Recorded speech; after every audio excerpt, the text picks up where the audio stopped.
Good morning, everybody.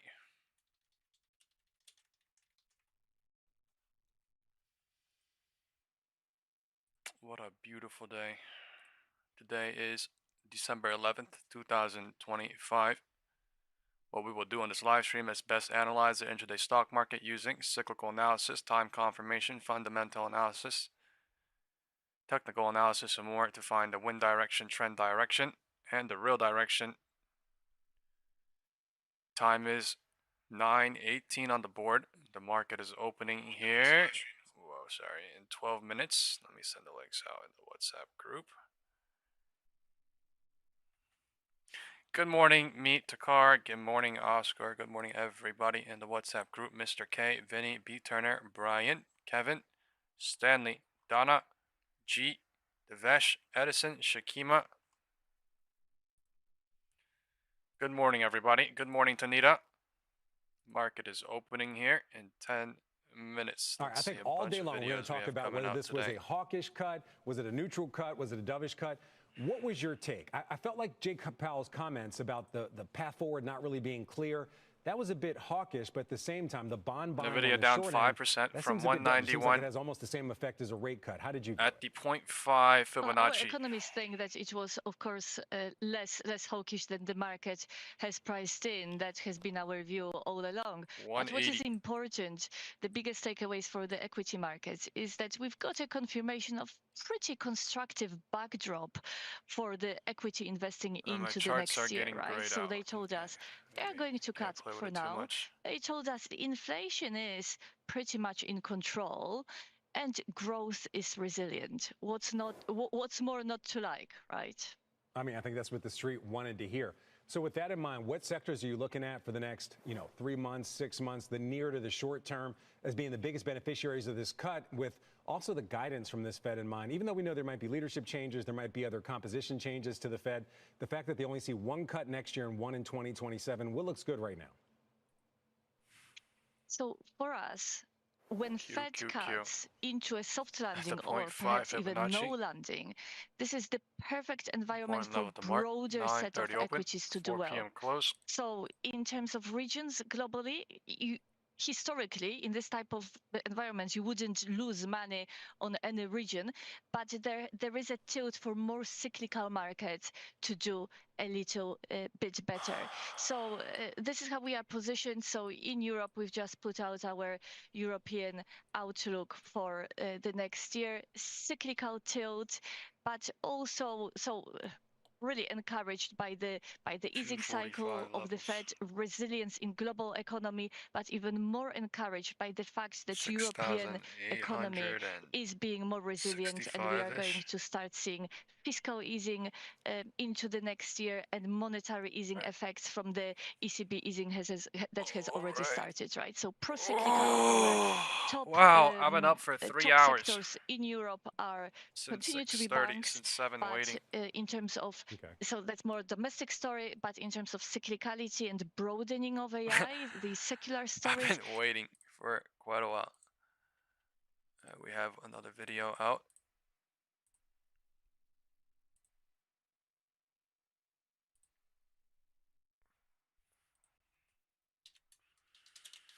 Kevin O'Leary.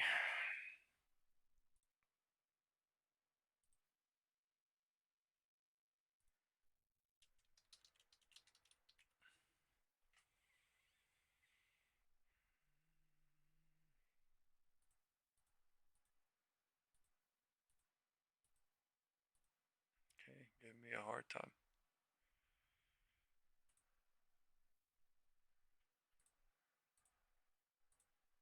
Higher priority than making America affordable again. That's what we're going to do. And again, they caused the high prices and we're bringing them down. It's a simple message. And we're bringing those prices down rapidly. Lower prices, bigger paychecks. You're getting lower prices, bigger paychecks. We're getting inflation. We're crushing it. I mean, the only thing that's really going up big, it's called the stock market and your 401ks.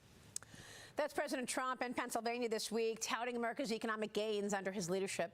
The president promising to keep lowering prices and inflation for the average American ahead of a challenging midterm election cycle. Now, yesterday, the Federal Reserve cut interest rates for the third straight time by 25 basis points. We all expected that. Joining me now is O'Leary Ventures Chairman Kevin O'Leary. Kevin, great to see you. Welcome.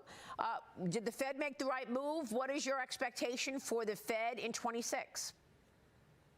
I don't think we'll get any more rate cuts. Happy Thursday, everybody. For quite a while. Wow. Inflation's 3.1%. Good morning. Good morning. Market opening in 7 minutes. This was a lot of dissent here, at least three. Kevin O'Leary on Fox Business today. I don't recall in recent times that much dissent, which is telling you we're getting to a place where there's a lot of uncomfort. Because remember, the videos coming out on CNBC as well this morning. The mandate's 2% inflation and full employment.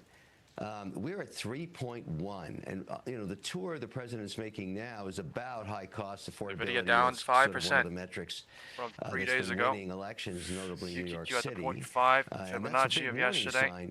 And so IWM box, the purple box overnight. Market has rallied with debates. Market has went to the 0.618. And I really don't see 1 Powell minute coming gap out of the on new year ES doing any more and cuts. SPX You're from going to just keep yesterday getting more dissent because they don't see it going down. Either you make one or two decisions. You say the new normal is 3% inflation. So a quick legal disclaimer. Please consult your personal financial advisor before you make any decisions regarding your personal financial situation. I am not a financial advisor. It's a good This point, video and is you're not probably going to have financial a similar advice. This video is for information and education and entertainment purposes You're only. saying no Time more is rate cuts for a 9:24 on while. the board. Well, Please I consult push your back and say, personal wait a minute. please do your President due Trump is diligence. going to choose the next chairman of the Federal Reserve. Sorry, who's likely in the I don't know same where camp as my President Trump wanting rate cuts. Are you saying, regardless of who the chairman home prices is, like going if it's negative Kevin for the first time in 2 years. 2026, you still don't think we're going to get rate cuts because of the dissent on the board? It's imperative for world markets and the debt market, particularly the issuance of long treasuries, that the Fed remain independent regardless of who the executive is. The whole world believes that's the case. It's not just what any executive wants or what any president wants. Fed bashing is a sport in Washington. I love it. It's so entertaining. Yeah. But the Fed never listens to the executive and never has. And the world believes that. If all of a sudden it was like the Supreme Court where you can drop in your own judge, and I think people understand how that works, whether it's conservative or liberal. You can't have that in the Fed. You just can't have it. Otherwise, the bond vigilantes, and you know who they are, come roaring back into town, and bad outcomes occur. Like right George now, Soros? there's a lot of uncomfort around Hassett because even though he's a great economist, he has really been a spokesperson for low rates policy, which is not a bad job, except that's not what a lot of people want in the bond market for chair of the Fed. Now, the chair only gets 1 vote, but can be very persuasive. There's 19 votes. Yeah.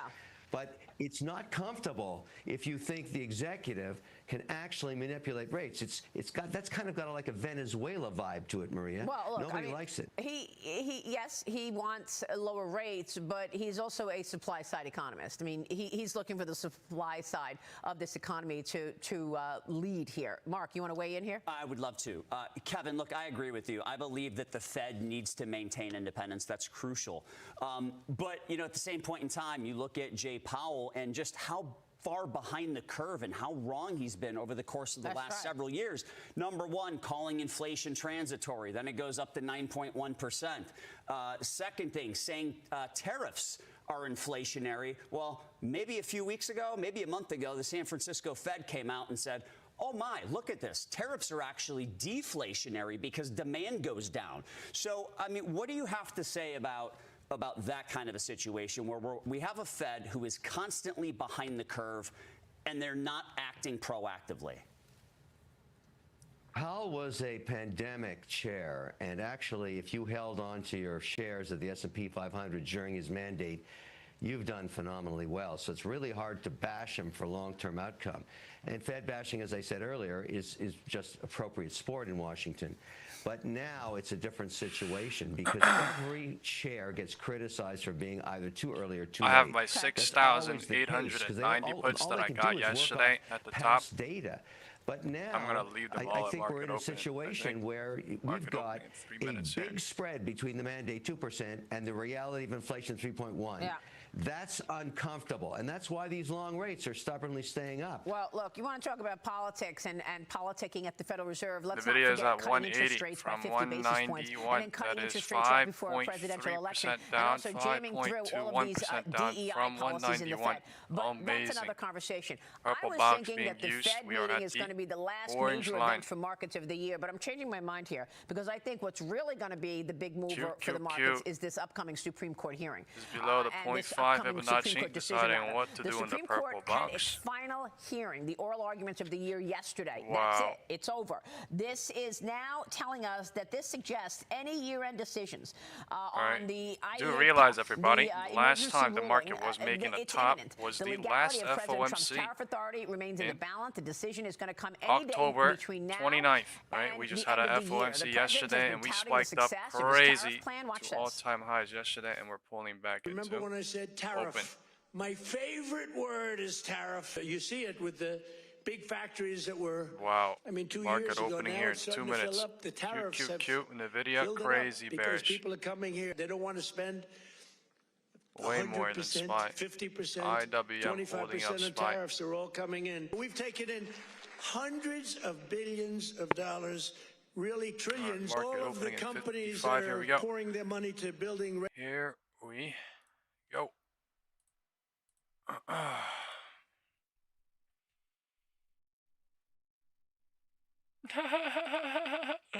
It's your former Vice Chairman of the Federal Reserve, God. Economic Advisor at PIMCO. Thanks Oh for my coming God. in. Yeah, glad to be here. And I was going to start with a half-empty, Oh my God. analysis. So if Jay Powell, on the one hand, says, priced in, huh? At what's going on, Priced in, and huh? we're worried Looks about like the inflation, news helps and to we're set up. worried about Damn, the Dodge market. This is a fucking really complicated time for monetary policy. setup That's the helps half the news. empty. Holy fuck. The half full is, inflation might be sort of grounded. 3% isn't great, but there's a lot of trends that are indicating that could be, the high end of things. In the labor market, gosh, it looks like it might be slowing, but there's a lot of bright spots in the labor market too. We're in a really good place, and we're able to cut another quarter point. All right, Which is it? $9,800. More the latter than the former. 2.3K profit on SPX. Holy fuck. I could have got a 10.8K fucking fill, but I got a 9.8K fill. Holy shit. Nvidia going crazy.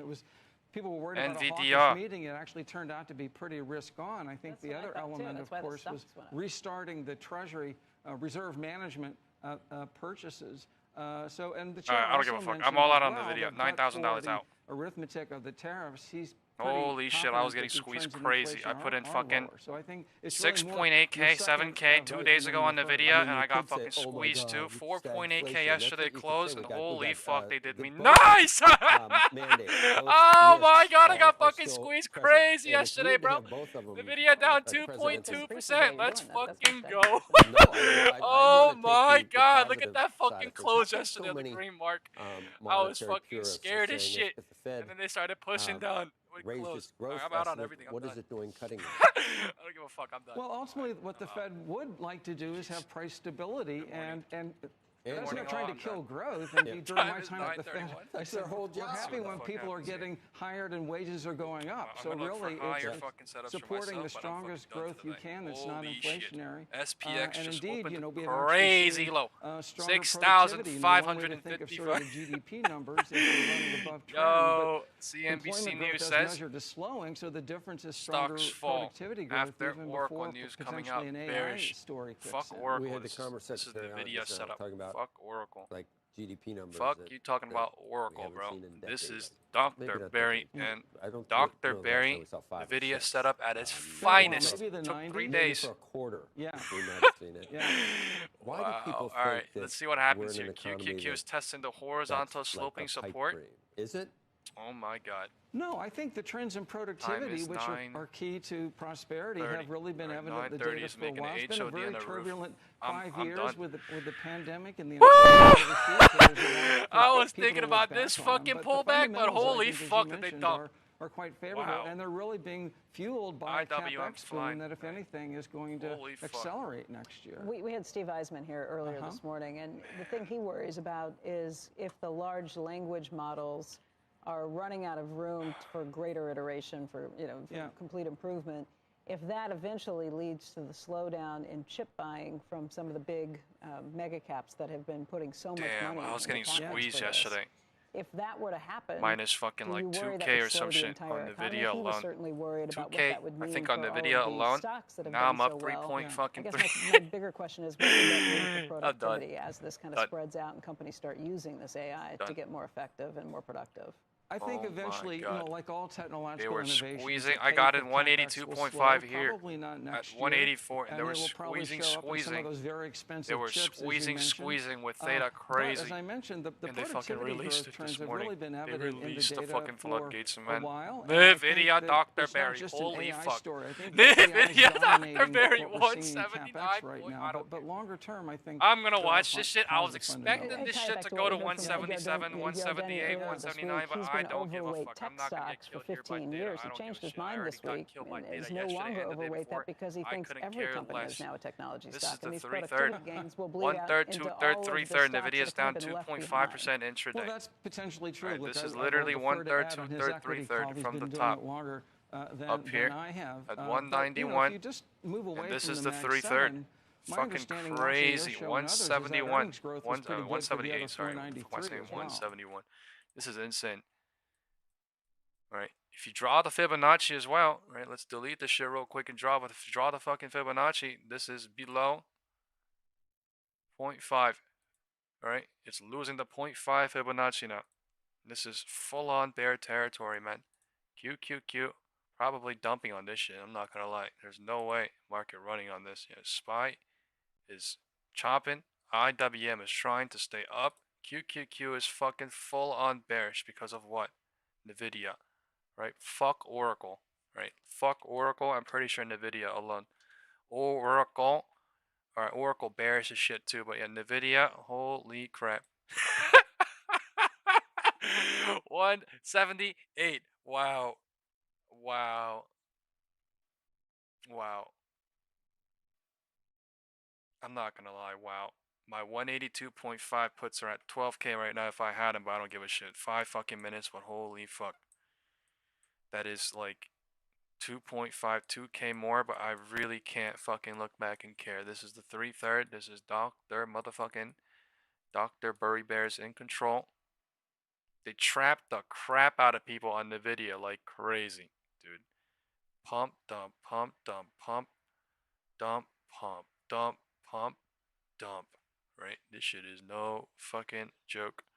Pump, dump, pump, dump, pump, dump, pump, dump, pump, dump. And I literally was like saying, oh, this shit feels like a, oh, dump, pump, dump, pump, dump. What the fuck? It feels, oh, it feels so fucking, oh. Man, you cannot make this shit up. Wow. Insanity. I can't believe it, but I mean, dude, this is literally, this was fucking me in Palantir and fucking Tesla. I can't fucking believe it, but oh my god. Oh my god. Burry Bears. This is Nvidia day. Oracle Nvidia day. QQQ day, whatever you want to call it. Technology days. Oh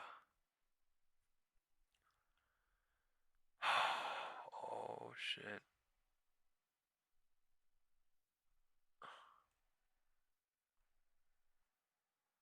I'm just gonna chill out. I'm not even looking at the chart. I'm just looking at some videos. If you Oh my god. Look at all these videos people are posting from 1 hour ago, man. Like, take on Oracle earnings, kind of dragging down the whole AI ecosystem right now. What was the big issue here? They did increase their CapEx spending. They didn't necessarily clarify how they're doing all the funding, but the RPO, and that's something you and I have talked about a lot, it surged even higher, now over $500 billion. It looked crazy yesterday, right? I mean, I thought the On candles alone, it looked crazy yesterday. In line. Bullish as fuck. And they flipped the crap out of that after market close. That is unbelievable. Alright, market trying to go bullish with IWM or something trying. That is insane. But that is what's going on. QQQ was bearish. Let's see how it handles. What is this orange line? The horizontal sloping support. The clarity on financing. The horizontal sloping support, it has been building. We don't have the answers. People have no care for it, but there's something going on. But at some point, Frank, so let's see what happens here. All right, so inside the purple box as well. Dip now, or you're saying if it continues to move lower on these concerns, you see a buy point? And I was up for hours and hours and hours looking at all charts since fucking 7 in the morning. But I am so glad. I am so glad things are the way it is. I'm fucking happy as shit. I just think the AI trade SPX, right now I left is kind fucking of getting out of immediately favor, at open, and it's fucking everything bouncing already. dust Why? Because settle, new money bears probably, and they're opportunities. squeezing something right on Dust did settle on the SPX Fed. Your alone. word of the That day shit today was is 0 relief. DT. Fuck You're that. relieved by the cut, Nvidia, it sounds like. I'm expecting a bounce here too, right? Maybe one sub 178 and then 180 at some point, but I think it go lower and then 180. But I'm expecting 180 to somehow be used. Because they said that the economy is there is a growing gap up. better than expected, and yes, it as is well. going to That is something accelerate important to know. into next year, and that is because productivity Yes, is actually futures kicking says in. So the I do think 3-minute that it's chart relief shows that we the got gap through up the here Fed, at and now I think after today, next couple of 6,888. days, I think we can see a relief rally in the markets. All right, let's get to your pick. Your picks in the financial space, is that They're due to saying the all idea that bearish we're gonna and get then this some cut, we relief got rally this cut, we're later. going to get one more this year, and it's going to be good I wouldn't really for the put banks, in and any also the fact thought that the into what Fed's going they're to buy saying. on the short end of the curve. Is that another factor in why you think financials are a good pick Wind right now? direction is trying to go north for 10 minutes. In general, deregulation, we're going to see excess capital. Fundamentals are actually improving. Net interest income QQQ is being and followed. net interest margins, IWM is fees are rocketing. actually accelerating. So This is the only reason why the market flipped in the middle of the night too, at the weirdest fucking spot, this is because a bank with a big IWM getting consumer that purple franchise, ass box. so it sounds like It made you're no not sense to me worried either about consumers until I started right looking now. at the You're pre-market, kind of until I following started along with looking your at the thought point that the economy's Fibonacci and gonna all be that. strong. Not worried about the There's a bifurcation, the fact SPX that gap people in the up there middle and and low the end IWM. of the economy may not be doing as well as people in the upper end. Perfect. Well, it's been a K-shaped economy for a long time. 180.40 is the 0.5 Fibonacci, so we will leave that they had company-specific things like the asset cap lift, which will increase growth initiatives. I want to watch Nvidia because really Nvidia is going to lead everything. Nvidia and Oracle is going to lead a lot of things here, so I will leave that up. Actually, we could switch to fucking QQQ. Fuck. I'm really fucking interested though. I'm not tempted anymore. I'm not fucking going in anymore on Nvidia. I really don't give a shit sub 180. I just wanted to play to 180. That is it. They could do whatever the hell they want. In 180.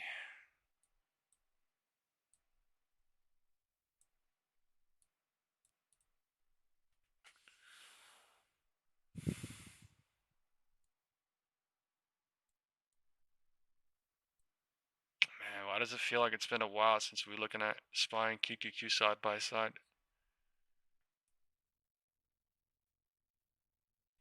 There's a lot of divergences everywhere. It's very important to watch a lot of things. IWM gap fill, that market open and it's going north.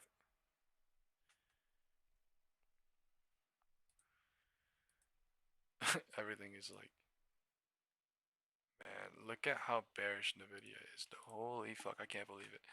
I can't believe it. Everything is trying to bounce, trying. Everything is mixed. IWM is bounce, trying for sure. Nvidia is bearish. QQQ. Wow. That's in the floor. Wind direction is mixed as well. Wind direction is showing south on QQQ. Wind direction is showing north on SPY using IWM.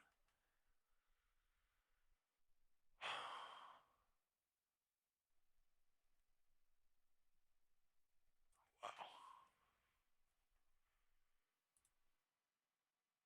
Oracle CD, what credit default swaps?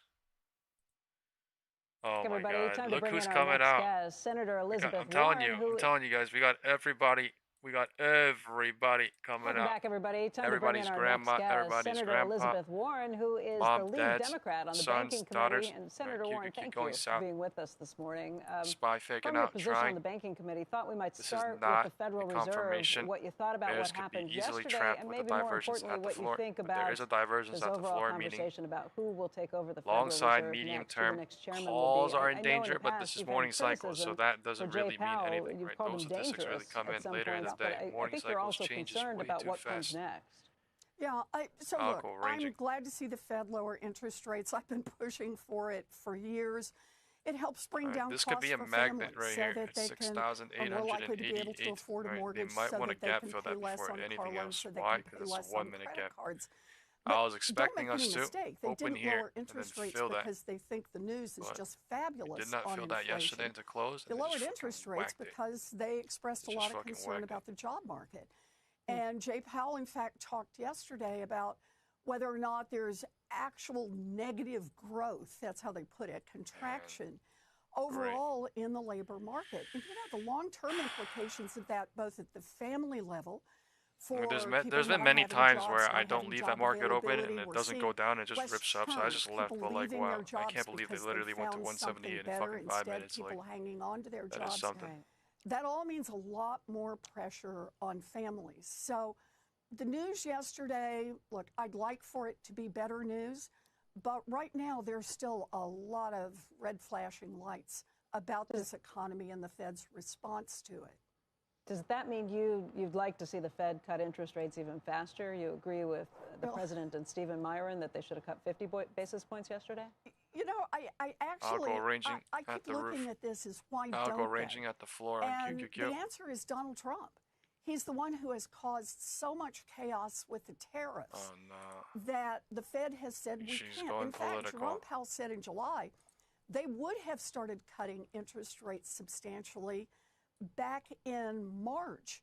Only the president's work on the tariffs and the kind of economic chaos he was causing had caused them to delay and to delay and to delay. And another way to understand that is what the president's been doing on tariffs is not just a tax in the sense of driving prices up, it's a tax in the sense of keeping interest rates higher than they otherwise would be. But of course, that goes to the other question you asked, and that is about the independence of the Fed. You rightly point out, I have had no problem criticizing Jerome Powell when I think he's wrong, and I thought he's been wrong a lot. But I think it's important to have an independent Fed. Market fighting at 685. That's something that's shared on both sides of the aisle, Republicans and Democrats. 622. So the tech QQQ side is just bearish. And SPY and IWM is kind of holding and bullish. Then one of the consequences of that IWM is bullish, we will SPY lose is holding one more power. part of our economy that we've had literally for decades that keeps it working better because we've got a Fed that at least is making its best efforts to make decisions based independently on how they read the data, how they see the economy unfolding. And Donald Trump doesn't want that. He wants to be able to control it. So, for example, even if he's creating tariff chaos, he wants the Fed to juice the economy. And that's going to be a real problem. I want to go into 1DT into Friday, but like, man, I already left. I think I'm fucking good, but... And Kevin Warsh, holy shit, dude. Kevin Hassett and Waller are the three leading candidates. Nvidia going crazy still. Puppets? Well, are you kidding? I mean, yeah, no fun. This is 3/3. They can have fun. They can go to fucking 600 today, and I won't cry about it. He doesn't want to give that up. The president is looking for someone who will do his bidding. Now, I very much hope that Republicans will speak up about the dangers of having a Fed chairman who is controlled by the President of the United States. Oh, God.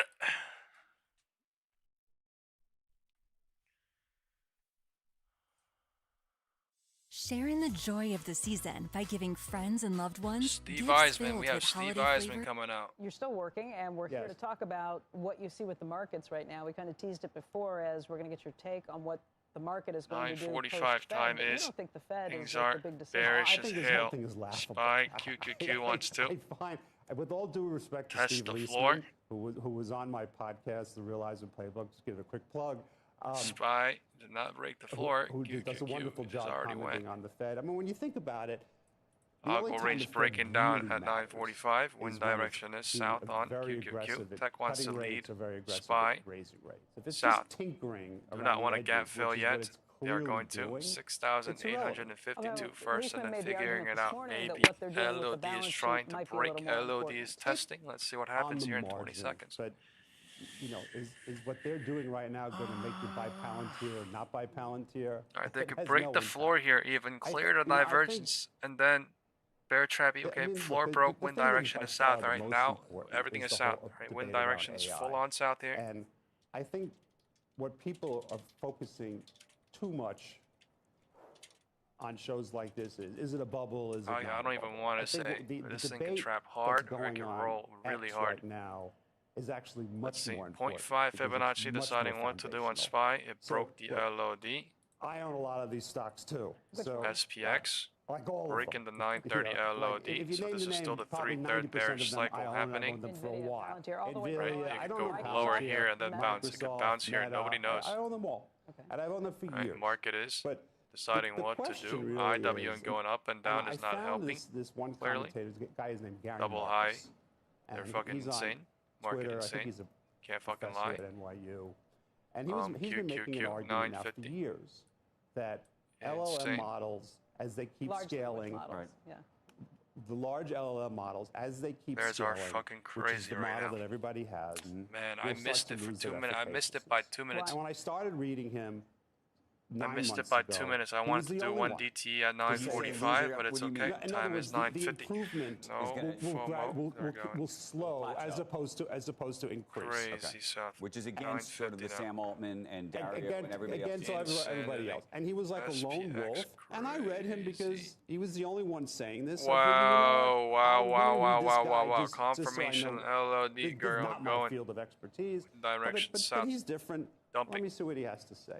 So then ChatGPT wind direction south, they're dumping on FOMC. FOMC is standing as the top again. Who know a hell of a lot like more than October me, 29th, is that the improvement just like in ChatGPT 5 is a hell of a lot less.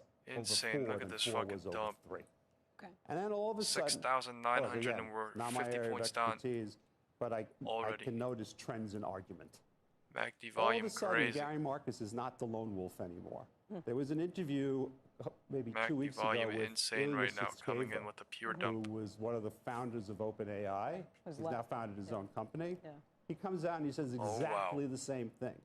That scaling LLM models is no FOMO. Nvidia going 177. This is what I was dreaming about in my dreams, but it's okay. They gone. Now, I'm not Can here I fucking do the gun? Alright, time is 9:50. This is the 3/3 bearish cycle in the finale form on SPX, QQQ, you're going to start to see more and more people everything. Start to say this. SOXL, everything. And then at some point, you know, companies like insane Microsoft, dump, sub 620. If this becomes true, they're going to start buying fewer chips. This is the foundational argument shit, that everybody should be focused on. Look at this fucking candle. It's like the foundational Look at this fucking candle going Niagara Falls right now. What the fuck? Holy fuck. That the every single candle going crazy, bro. Had rested on crazy. Which was crazy. Housing prices can't go down. Gap fucking hope and once dump. that assumption Gap fucking hope and dump. pulled out, the holy shit. I said wind direction is south at 9:49. I can't fucking believe the amount of time it would take me to alter my portfolio would literally it's like be 2 before minutes I walk late. out this door. Go for it. But I'm not doing algo anything. range breaking at 9:45, I still own the same stock. Crazy I'm not doing anything. I'm not selling anything. But this argument makes me nervous, and I pay attention to it every day. One of the things. No confirmation bounce. From food grade lubricants to LED lighting. It's fucking nasty, bro. No confirmation bounce yet. Yes, looking disgusting. IWM double top. This is the 1/3, 2/3, 3/3. Confirmed when they broke the LOD. Holy shit. Bears are crazy on Nvidia, or bears were crazy on Nvidia. Holy shit. Alright, let's see what happens now. Alright, wind direction faked up north into 940, and then they broke the floor. So showing this intraday. Markets might be moving super fast right now. The VIX is spiked here.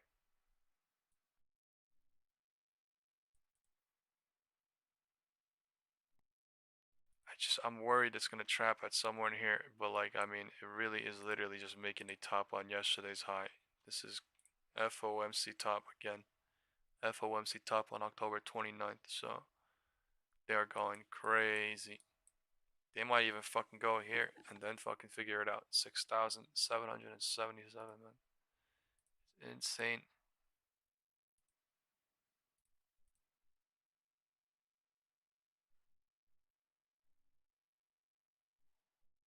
That candle coming in crazy bearish.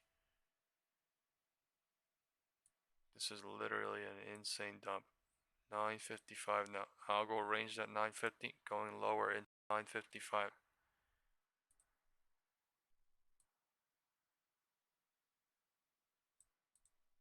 This is literally an insane dump now. Alright, I'm going into puts tomorrow on SPY here. Unfucking believable.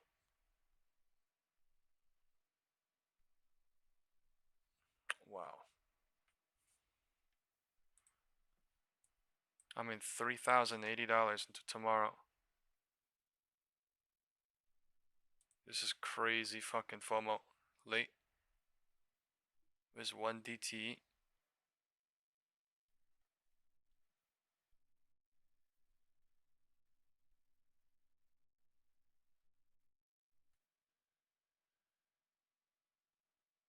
Man, I feel like this shit gonna bounce to 180 as soon as I... What the fuck?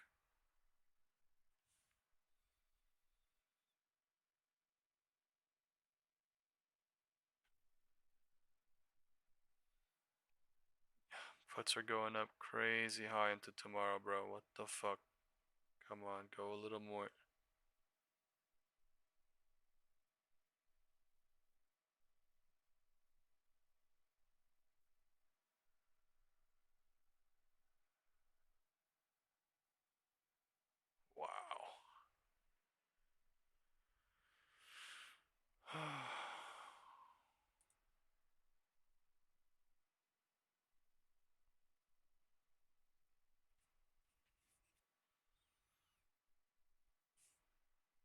Full on bear.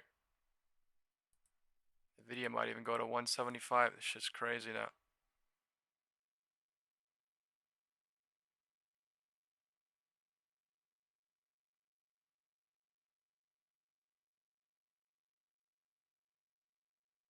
Alright, bounce shrine. That is so fucking crazy. 0 DT.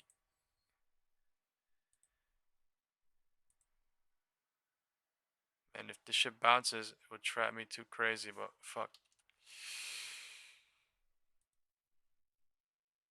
Insane push lower.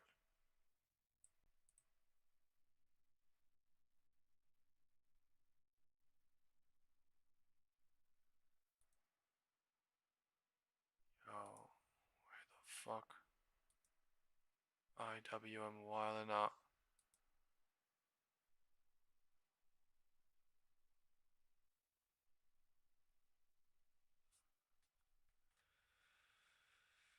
Let's see.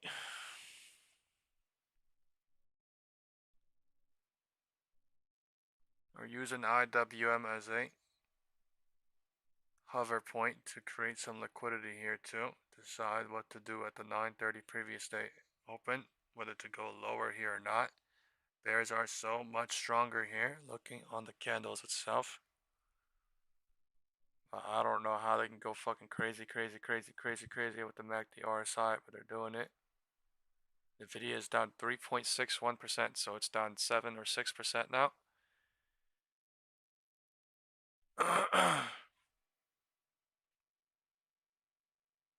Unreal. Going lower. Market wants to go lower. This is a pure insane dump.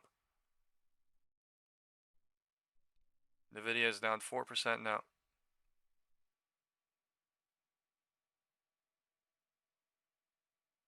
This is about to be 8% on Nvidia. It's insane. SPY is going fucking dumping mode.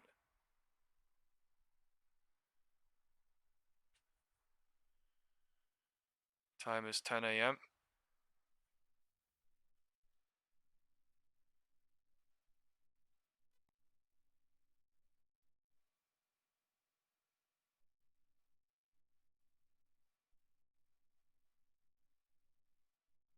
And they're fucking on all the bulls intraday and FOMC, and they're gonna figure it out after. It's insane candles coming in.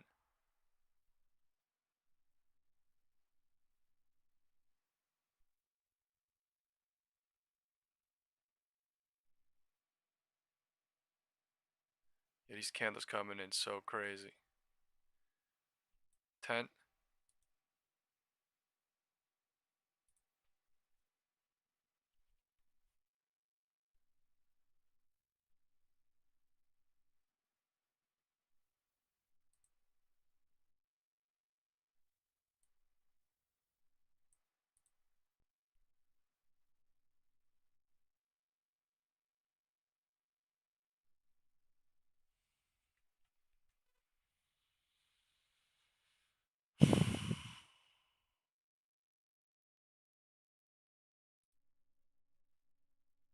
They might go for the gap up now, because nobody fucking thinks on it or something, but that is insane. They make it everybody think on that and then dump on it. Or everyone that's bullish at least. Not looking at things like NVDR, QQQ, Oracle, and things like that. Looking at the purple box, right? Purple box lost it on QQQ. That's bearish as fuck. One more red candle lower, I'm out. MACD RSI is crazy oversold here. Candles are going fucking crazy here. I'm at 3.35k here. It's fucking, I don't even know. I just want one more candle to 680. It's fucking insane. 680 is pre-market low. QQQ must have broke pre-market low already. 618. It's so goddamn bearish on QQQ. QQQ fucking lost pre-market low. I'm telling you, 618. It literally lost it. Look at this shit. 618.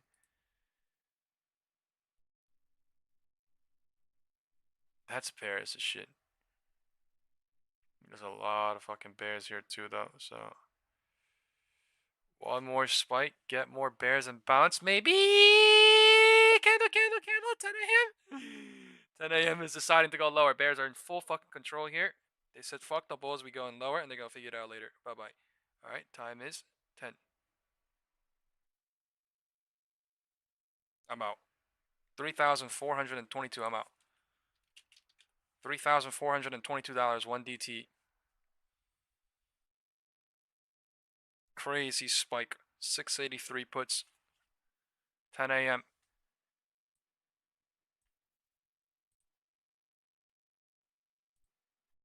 I'm now done. Now done. I don't play in the 3/3.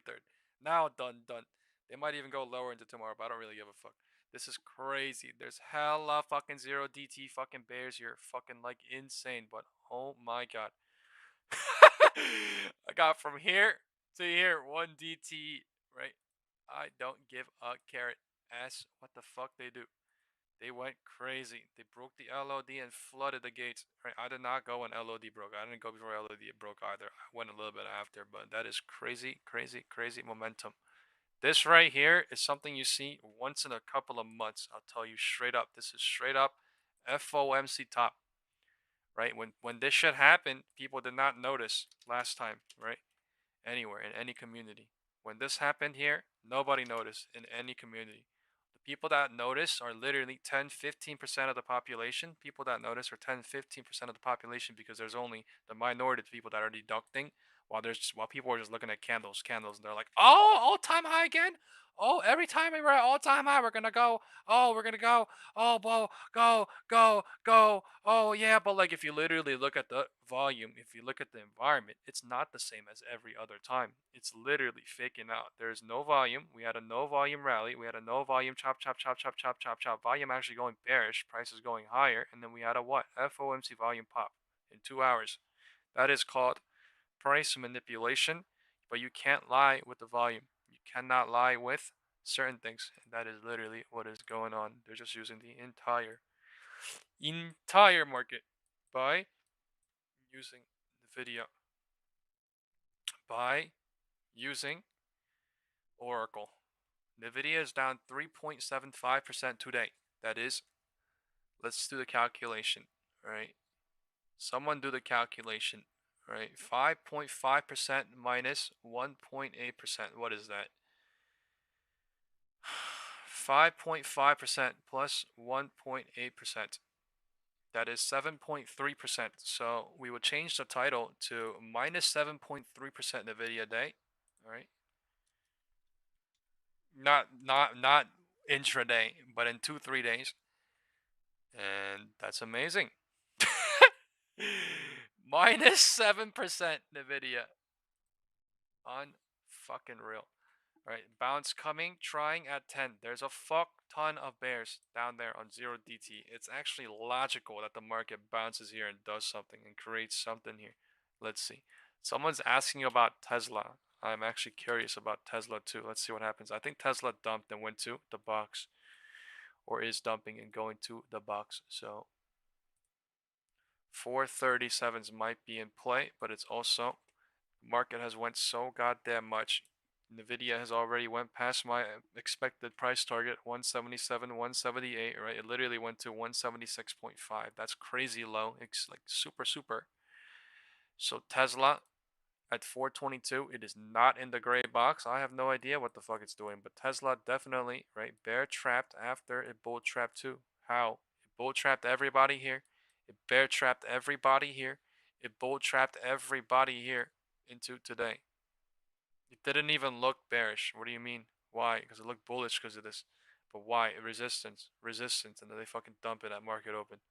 I don't know. It could chop with the market. It could regain this shit, and then it could wait and then decide what to do until next week. It does not have to play out today at all. All that played out today is Nvidia. What are we talking about in Nvidia? This shit on Nvidia. What the fuck is this shit on Nvidia? This fucking shit on Nvidia. The 1/3, 2/3. 1/3, 2/3 was what? Tuesday and Wednesday.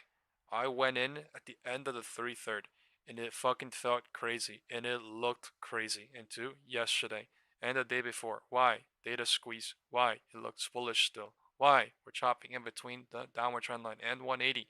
And then in one fucking day with setup, they just 3/3 it intraday, right? Over fucking night, 184 to 177. That is absolute. This is why I sent the, right? Who remembers the picture I sent in the WhatsApp group yesterday? I literally said, right, the market moves crazy, what, overnight. The market moves up, right? The market moves its moves up or down, and it makes its profits like crazy overnight. That's why, if you literally, I sent pictures of Tesla charts, right? I sent pictures of the SPY. If you look at the historical graph, overnight moves are like fucking so much more exponential and so much more profitable, long or short, for them using setup, because it's so unexpected and it's literally the exact opposite of what people that are thinking intraday or whatever setup wise. So that is unbelievable, but that's why I sent it, because I was feeling it, man. I literally said in the WhatsApp group yesterday, right, in near market close, I was like, yo, this shit is feeling like a setup, right? And literally, what, 100 people left yesterday. There was 200 people at FOMC into market close as the thing was going higher and higher. 100 people left. It went from 190 to 180 to 177 to 160, 150, 140, and we were at 140 views. And I was like, bro, this is literally what happens every time. The market literally just trolls and then does its. I mean, it did its move intraday up. I will not lie, right? But it also, right, gets everybody frustrated out. It gets everybody forgetful. It gets everybody to quit. It gets everybody to be done with, not caring, and then they do the move. It's always like that, and it's absolutely fucking crazy to see it. But I mean, literally, no, there's no way anyone would have fucking seen this shit if they saw the motherfucking Nvidia shit, unless they saw, right, certain things, unless they noticed the FOMC top being a top last time it happened. All I'm telling you guys is the majority of the people in the world got, no matter what, up or down. Getting got right now too. Why? Because they can't control their human greed. They cannot control themselves in the fucking ultimate 3/3 going lower. And they go lower and lower and lower. I literally left in the last 3/3. I think this shit was fucking literally lucky for me.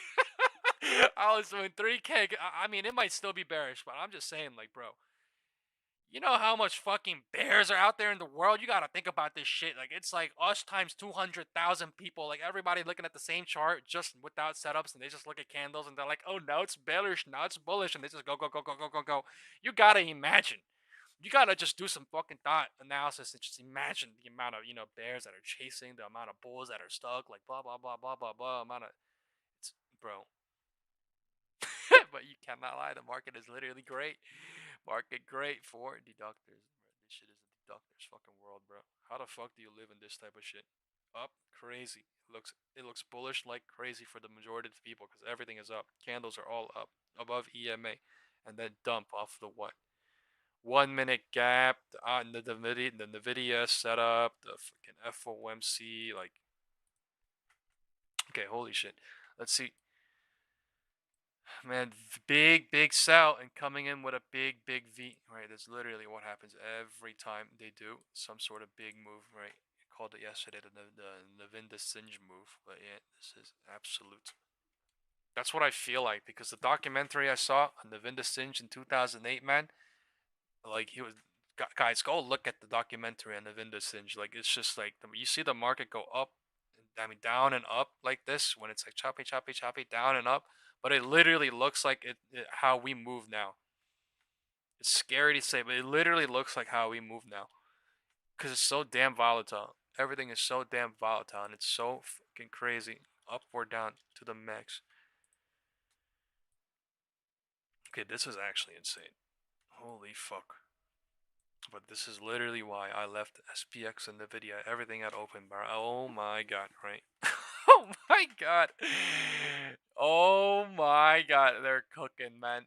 I mean, but dude, they do this shit on purpose, as in the market goes lower on purpose, setting up the real direction, but then also setting up the setup for the next cycle and the next setup, right?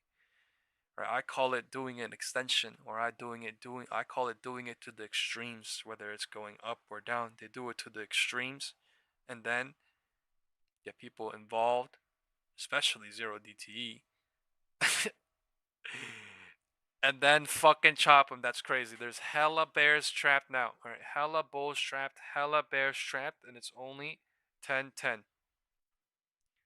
Right, this shit is crazy. Look at how fucking crazy vertical went, and then now human greed trap, and look at how vertical is going up. All right, let's see the SPX put to call ratio here. Nvidia QQQ, the bottom of the purple box. So this is why. All right, I am chilling. I'm letting the market do its thing. I don't give a fuck about today. I might take a trade into tomorrow. I'm not taking any 0DTs anymore today. I'm done. There's been a massive move today. I'm just looking for setup to form and setup to be in something that I want, like Nvidia or SPY, into tomorrow. No FOMO, no rush, no. I don't give a fuck about nothing. Right? I really don't care about these FOMO looking candles. All it is forming setups. Big, beautiful.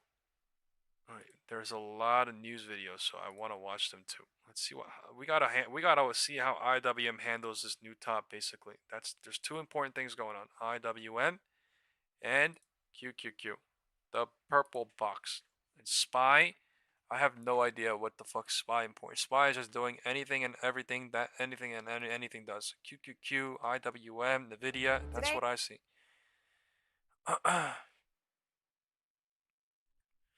I need some damn water. Water.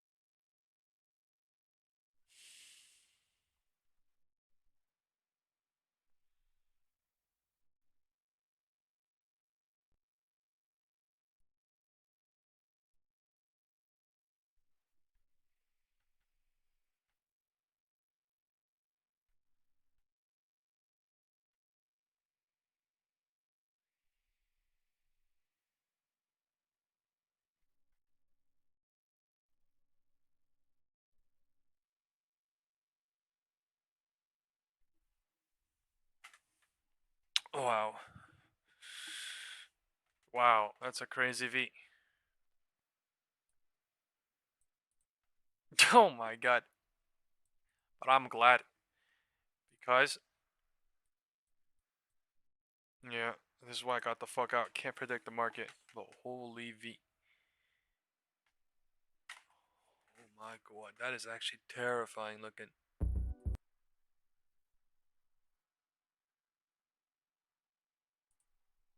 President Trump rolling out his gold card Oh my god, look plan, at which that. will help fast-track visas to retain foreign talent in the U.S. Joining us now with more on this, Commerce Secretary Howard Lutnick.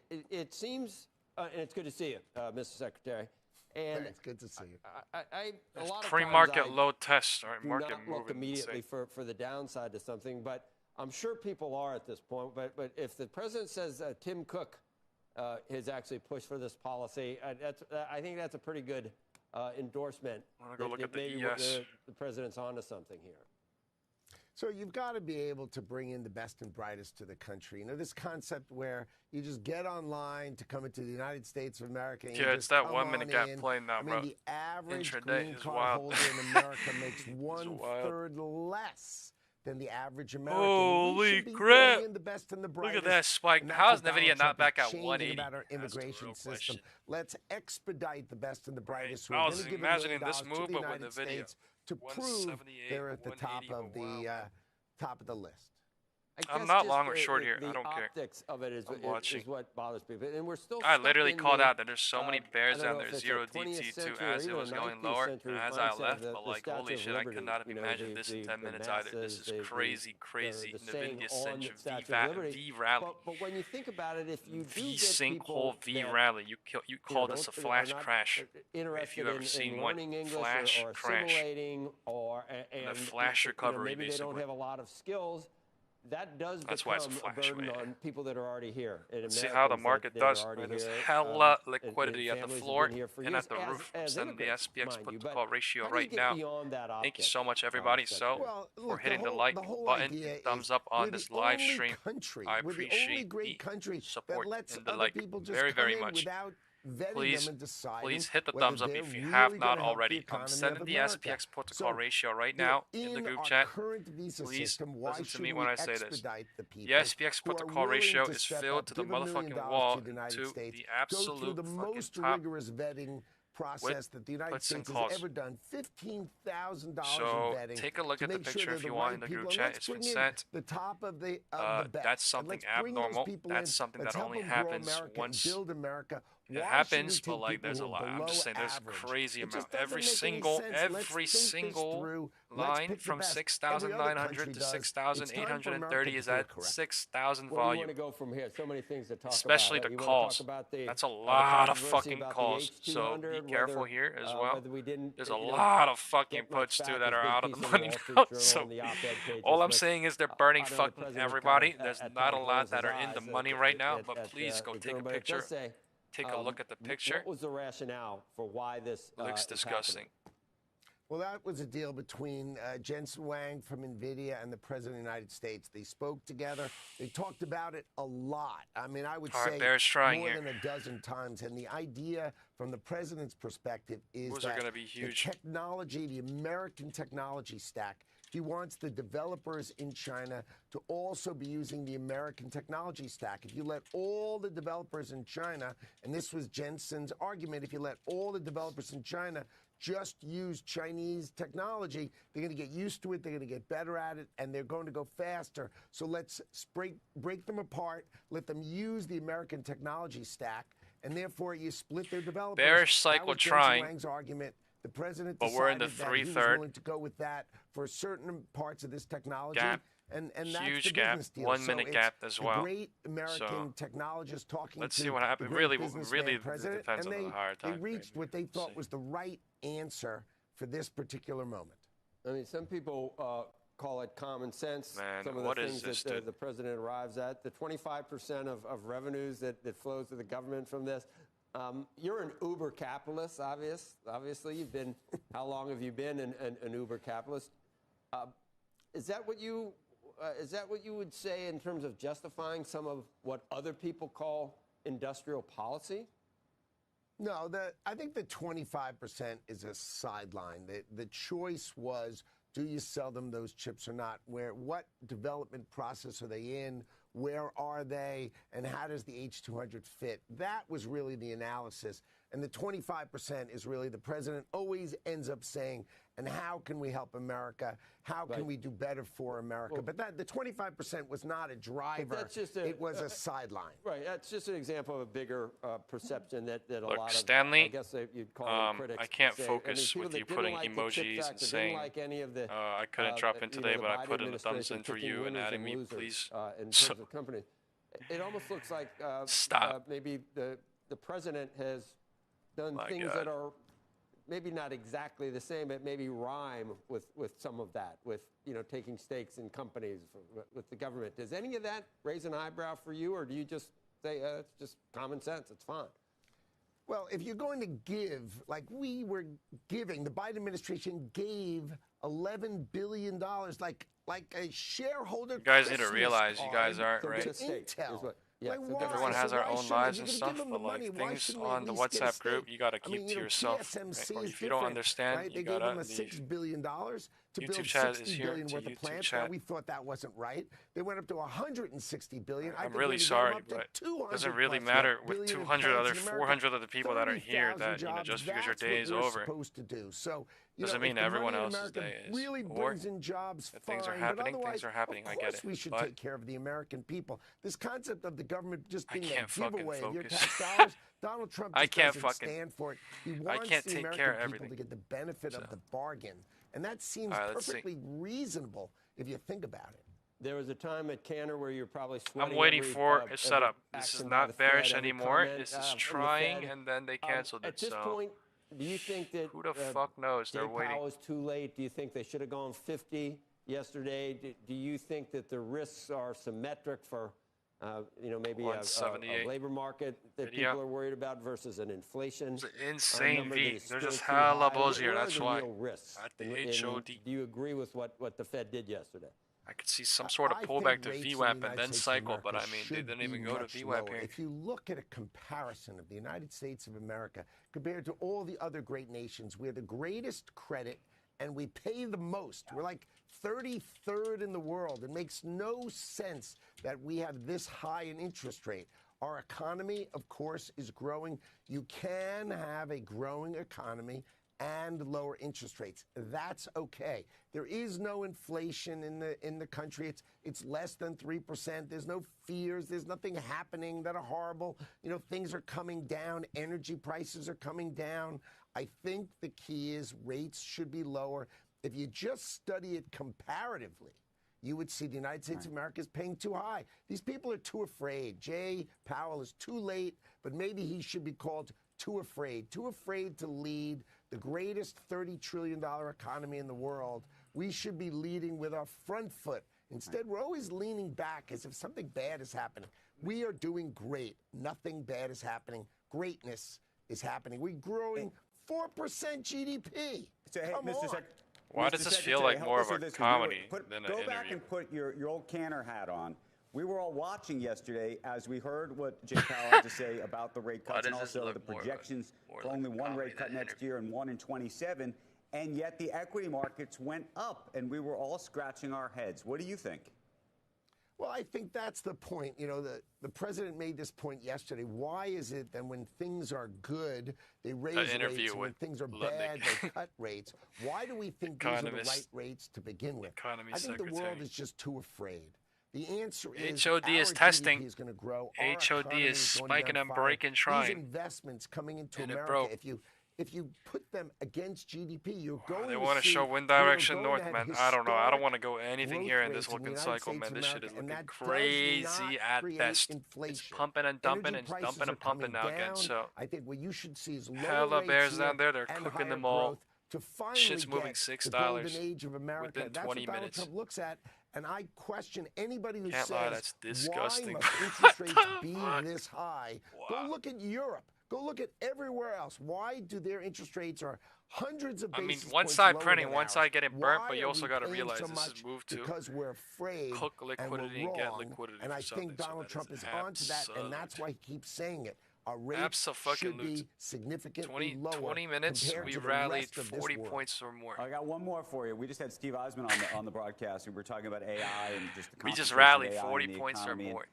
He's obviously famed for being a character in The Big Short. So you talk about a warrior, if you will. But worried about the AI economy and whether we're in a bubble, whether eventually, the scaling laws. I literally said this is the ultimate 3/3, right? And they fucking ultimate 3/3 it. It's the ultimate fucking 3/3. You spent a looking lot at of time, SPX, obviously, with the 1/3, leaders in 2/3, the AI 3/3, community, whether they be on the semiconductor side or on the large language model side. Where do you come so down fast.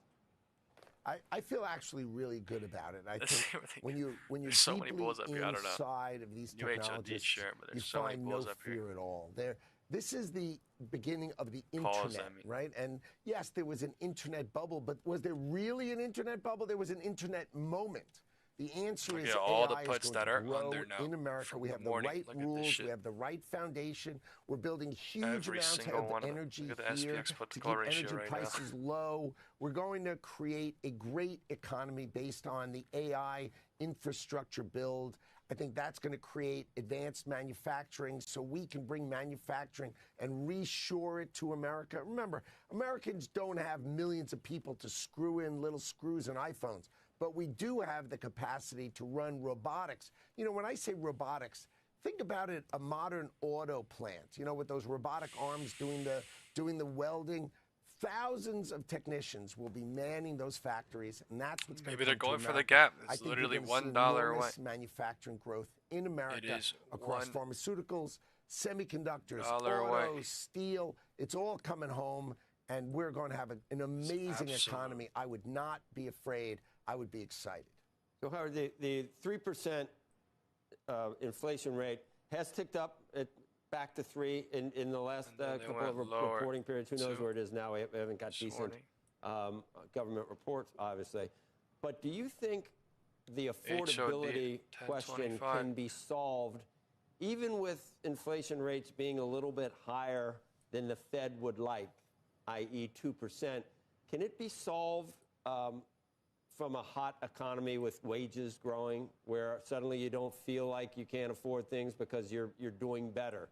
Because if the economy gets that hot from the Fed rate cuts and from the I'm so glad I left my SPX open. You might wow, not be that's able how to they bring do down it. They go 3%. fucking crazy Are low. you willing to accept confuse, that? trap it, and then go crazy if fucking wages are high. rising quickly and people feel like they can afford things. Is that the idea? Abso-fucking-lute. If you live in a New Jersey zip code and have 0 DUIs and I think you fix it from both sides. I think you bring affordability, you focus on housing and bring the affordability of housing down. You focus on the farms and bring the price of groceries down. And you bring down interest rates. You remember, if you bring down interest rates and you bring down energy, the only people that really printed is from yesterday. Pocketbooks and putting more money all in them. the morning chasers coming down, no tax on tips, did all right tax if on they overtime, got this move, but then also the chasers got hurt. There's a lot of calls up here. Let's see how it handles up here. You can cycle, bring it to VWAP. We could chop, go to VWAP, bounce, and then go to 4 p.m. close to. So there's no full-on bearish here just because there's hella calls here. The $30 trillion U.S. burning economy the puts like crazy. All I know is there's a fuck ton of calls up here too. And I think under President Trump, you're going to see it grow 6%. And going people higher, think, these things aren't 10, possible. 15, lower rates, lower energy. You're going to have that growth. You're going to fix America doing both sides, raising wages, great jobs coming into this country, bringing down the cost of energy, bringing down the cost of interest rates. You're going everything up to 6, 8, 70 cost side doing good, but there's a fuck ton of calls out of the money from 6, 8, 7, 5 to 6,900 here too. So spectrum together. There's so many being burnt anyway. Golden age. You got to do both. You got to have people make more money, and you got to get interest rates down, housing costs down, energy prices down. All right, Mr. Secretary, 6%. That's a goal to certainly shoot for. 4 or 5 would be something. It's been a while. Exactly. It's been a while since we've had that in this country. A lot of people don't think it's possible, but with AI and assuming some other things, maybe it is. We appreciate your time. Thanks. Oh, I think you're going to be north of 4 next year. And you do. Have me come on in the second quarter and play this back, and you're going to see amazing numbers. You don't have to. Yeah, we would. I hope from your right. lips, we hope. Yeah, I hope you're right, and we will play. Counter rally so much stronger. We'll play it too. Okay. Than the fucking down. Coming on. Yeah, you just won't be wrong. Yeah, all right. Thank you. Trumpcard.gov. Let's go. Trumpcard.gov. But I mean, that's only possible because they went lower from market open level. But wow, visually see though is actually crazy. Why? As somebody that is doing risk analysis, is doing risk analysis and doing deduction for myself, it's fucking terrifying for me to chase going lower and playing more and more. Because I played the 1/3 and 2/3, but and we take a that's what they fucking do with the greed, and then they trap the fuck out of it, and they do 1/3, 2/3 going high. And it says a dip little worth bit of watching. improvement there. Is that right? Good morning, Nicole. You know, jobless claims data.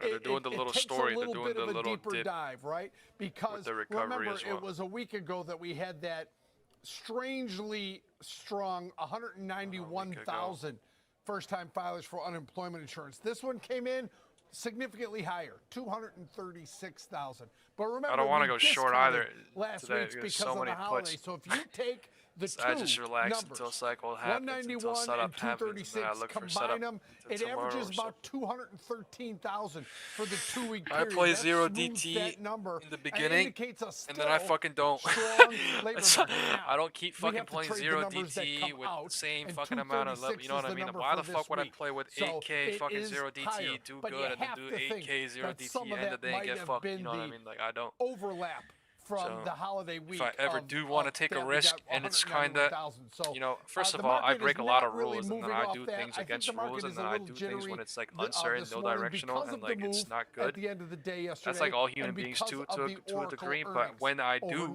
I goddamn make sure I don't fucking speculate on candles, and I make sure goddamn, I mean, I speculate on setup more than candles. All showed deduct improvement, and I make sure.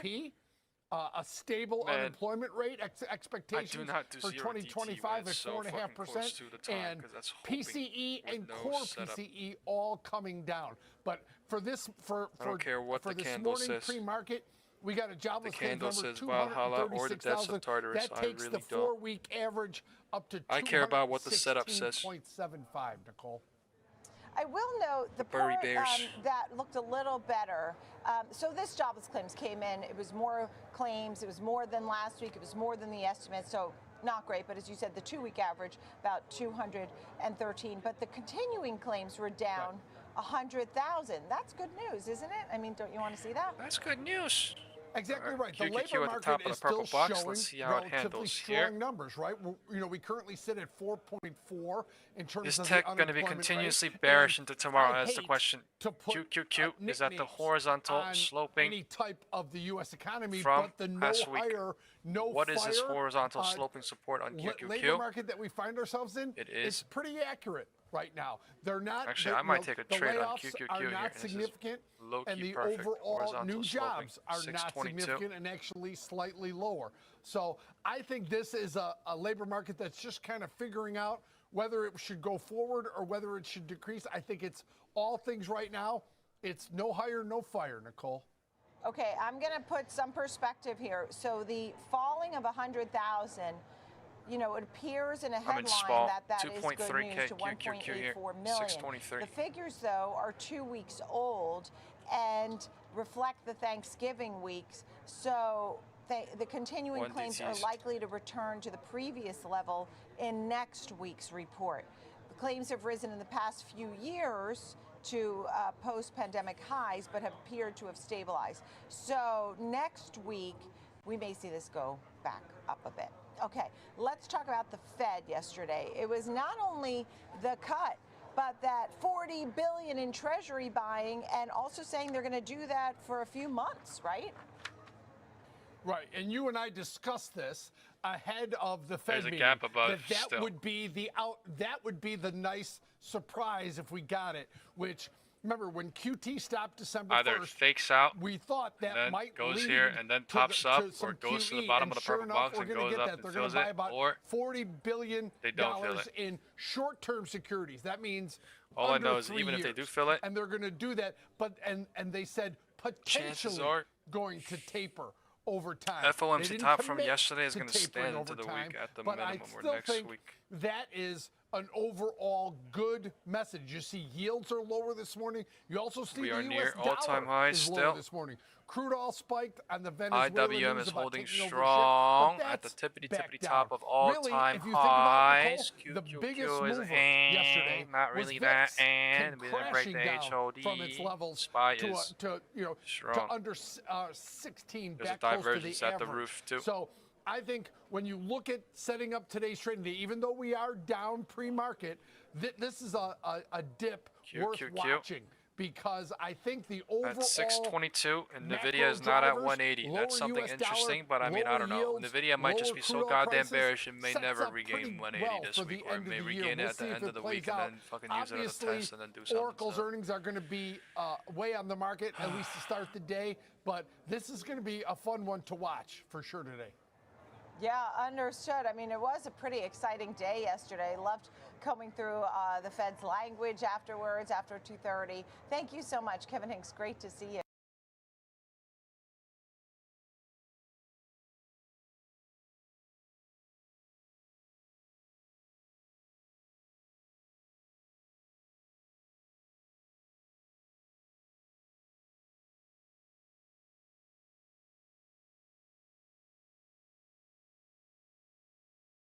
That's your scorecard for this Thursday as we get up and running for trade. Plenty of moving parts in these markets. Obviously, we've also had some macro data out this morning. So let's get to Kevin Green, who joins me now for a snapshot of what has been going on here. And obviously, we've got some initial jobless claims as well.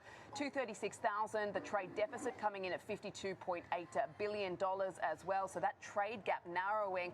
What's the sort of major takeaway from what we're seeing today out there? Because I also heard an interesting take, KG, and I wanted to get your thoughts on it, that maybe the reaction we're seeing in Oracle is normal, it's healthy, because it goes to show that the exuberance that we've seen out there perhaps is rational. It's healthy.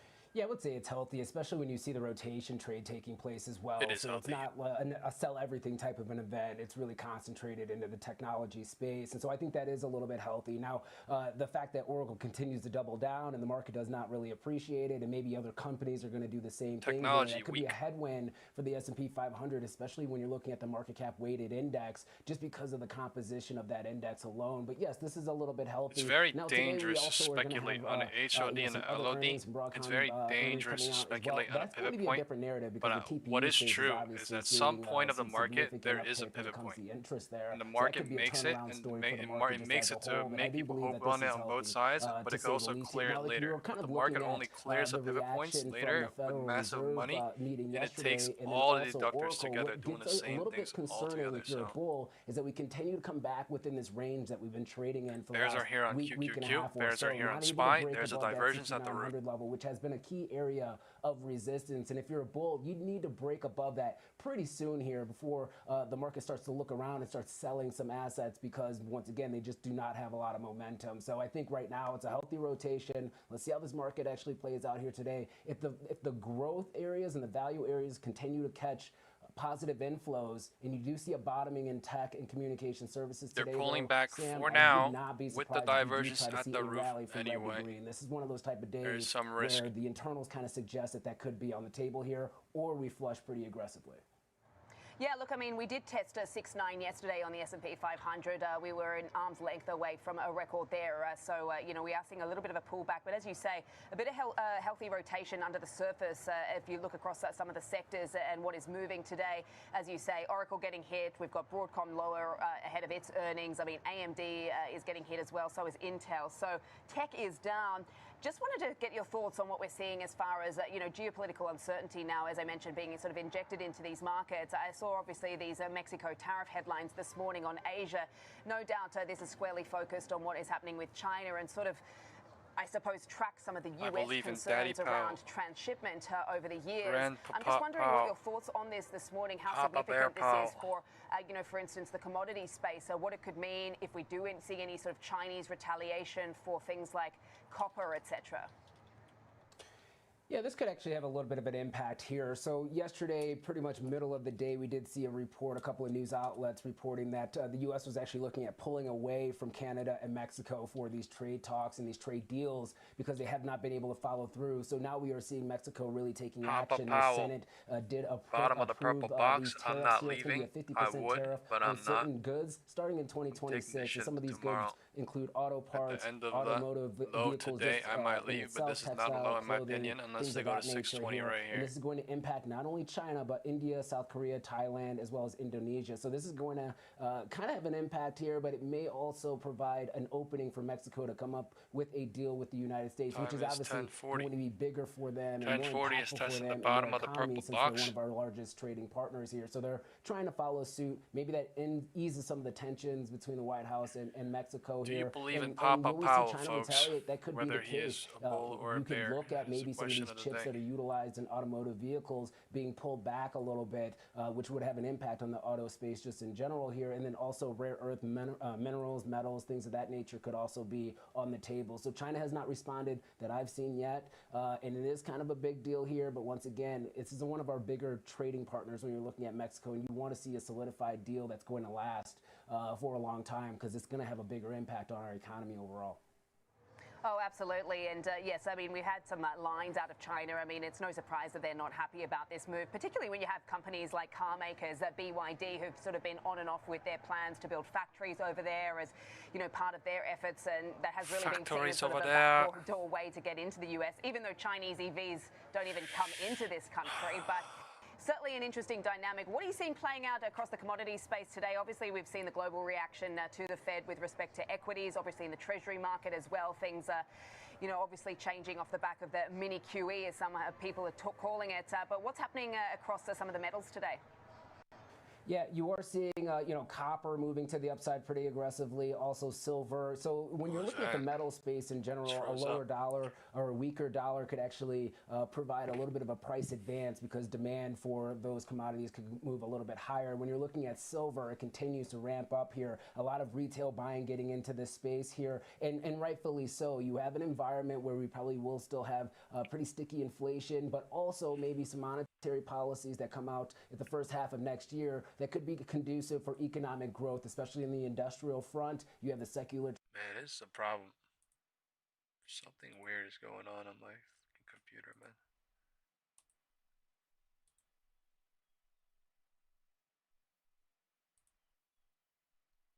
This is a major problem. Getting so many stutters. I don't know what the f is wrong.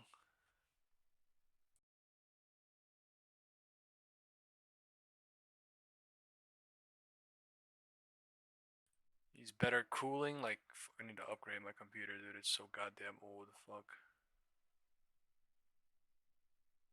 That's what I bought for. That's what I should have bought for Black Friday. Insane.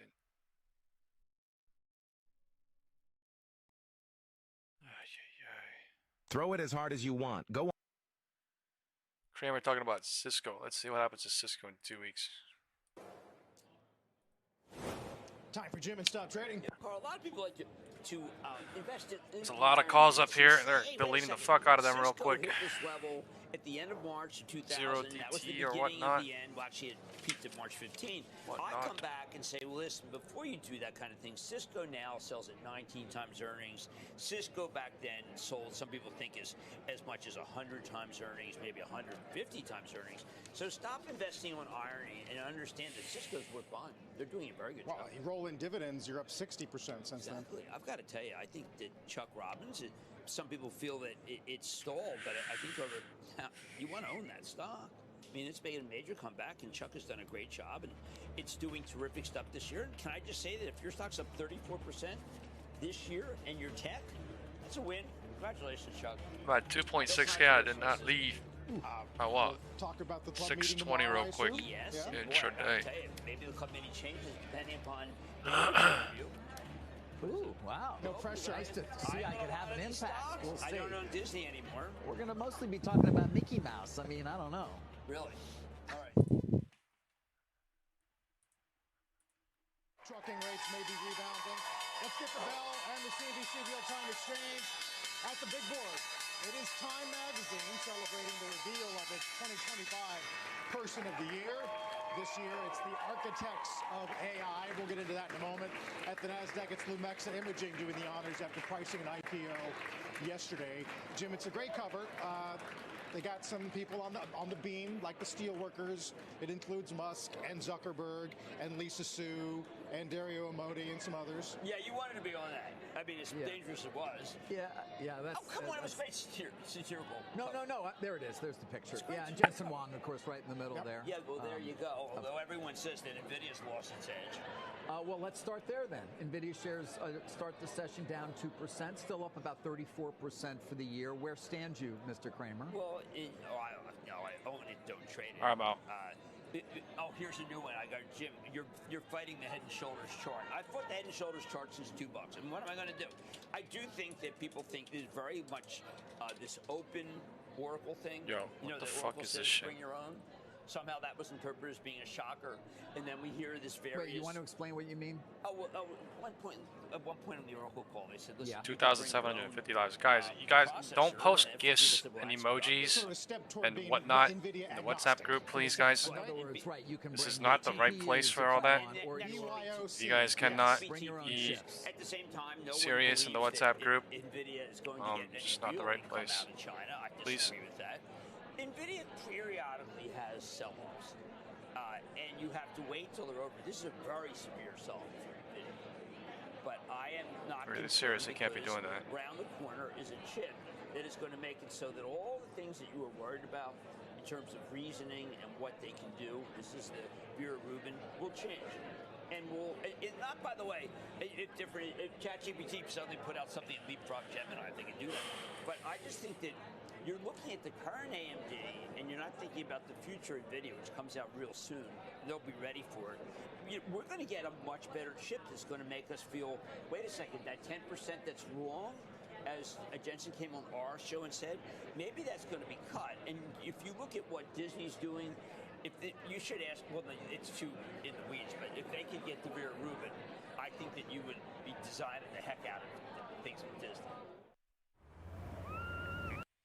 Yeah, a lot of new people in the WhatsApp group, guys. If you guys just need to watch the environment a little bit, and then just just know if this is somewhere you want to be or not, because it's not okay. First of all, the WhatsApp group's not even active. People don't even talk in it, but it's not YouTube chat, right? So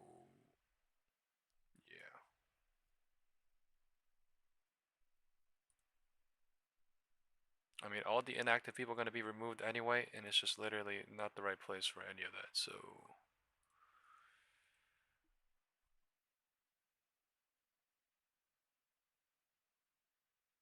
I don't really have time to moderate YouTube chat, moderate WhatsApp group, and ask people to not post gifs, and then worry about myself, and then look at chart, and then worry about all the other things that I do, so...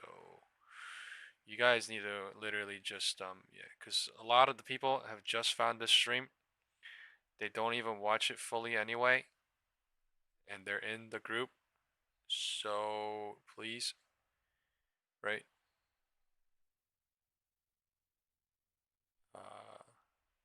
I just want things to be market related. Right? People that are even in the WhatsApp group don't even talk. So, it's not market related, then don't be. Maybe it is the wrong group that I'm making too. Maybe I should just make a group where it's just what I do, and then whatever, but yeah, things are kind of the way it is because of the way it is, but I really don't have the time. So there's an algo range here at 1040. They're algo ranging They went lower. They could trap bears here a little bit. They could cycle. They could trap bulls here too. They could cycle. Let's see. 1040, 1040 at the bottom of the purple box. No coincidence here as well.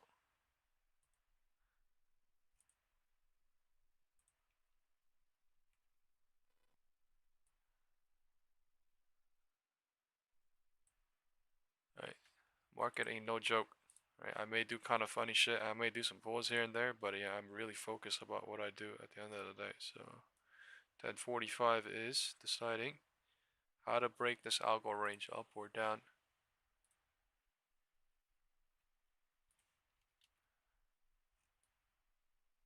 Ooh, I don't want to say up or down.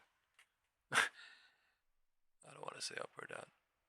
We have a Google price target up. King Hall is with us, taking a look at a few more movers here on Wall Street.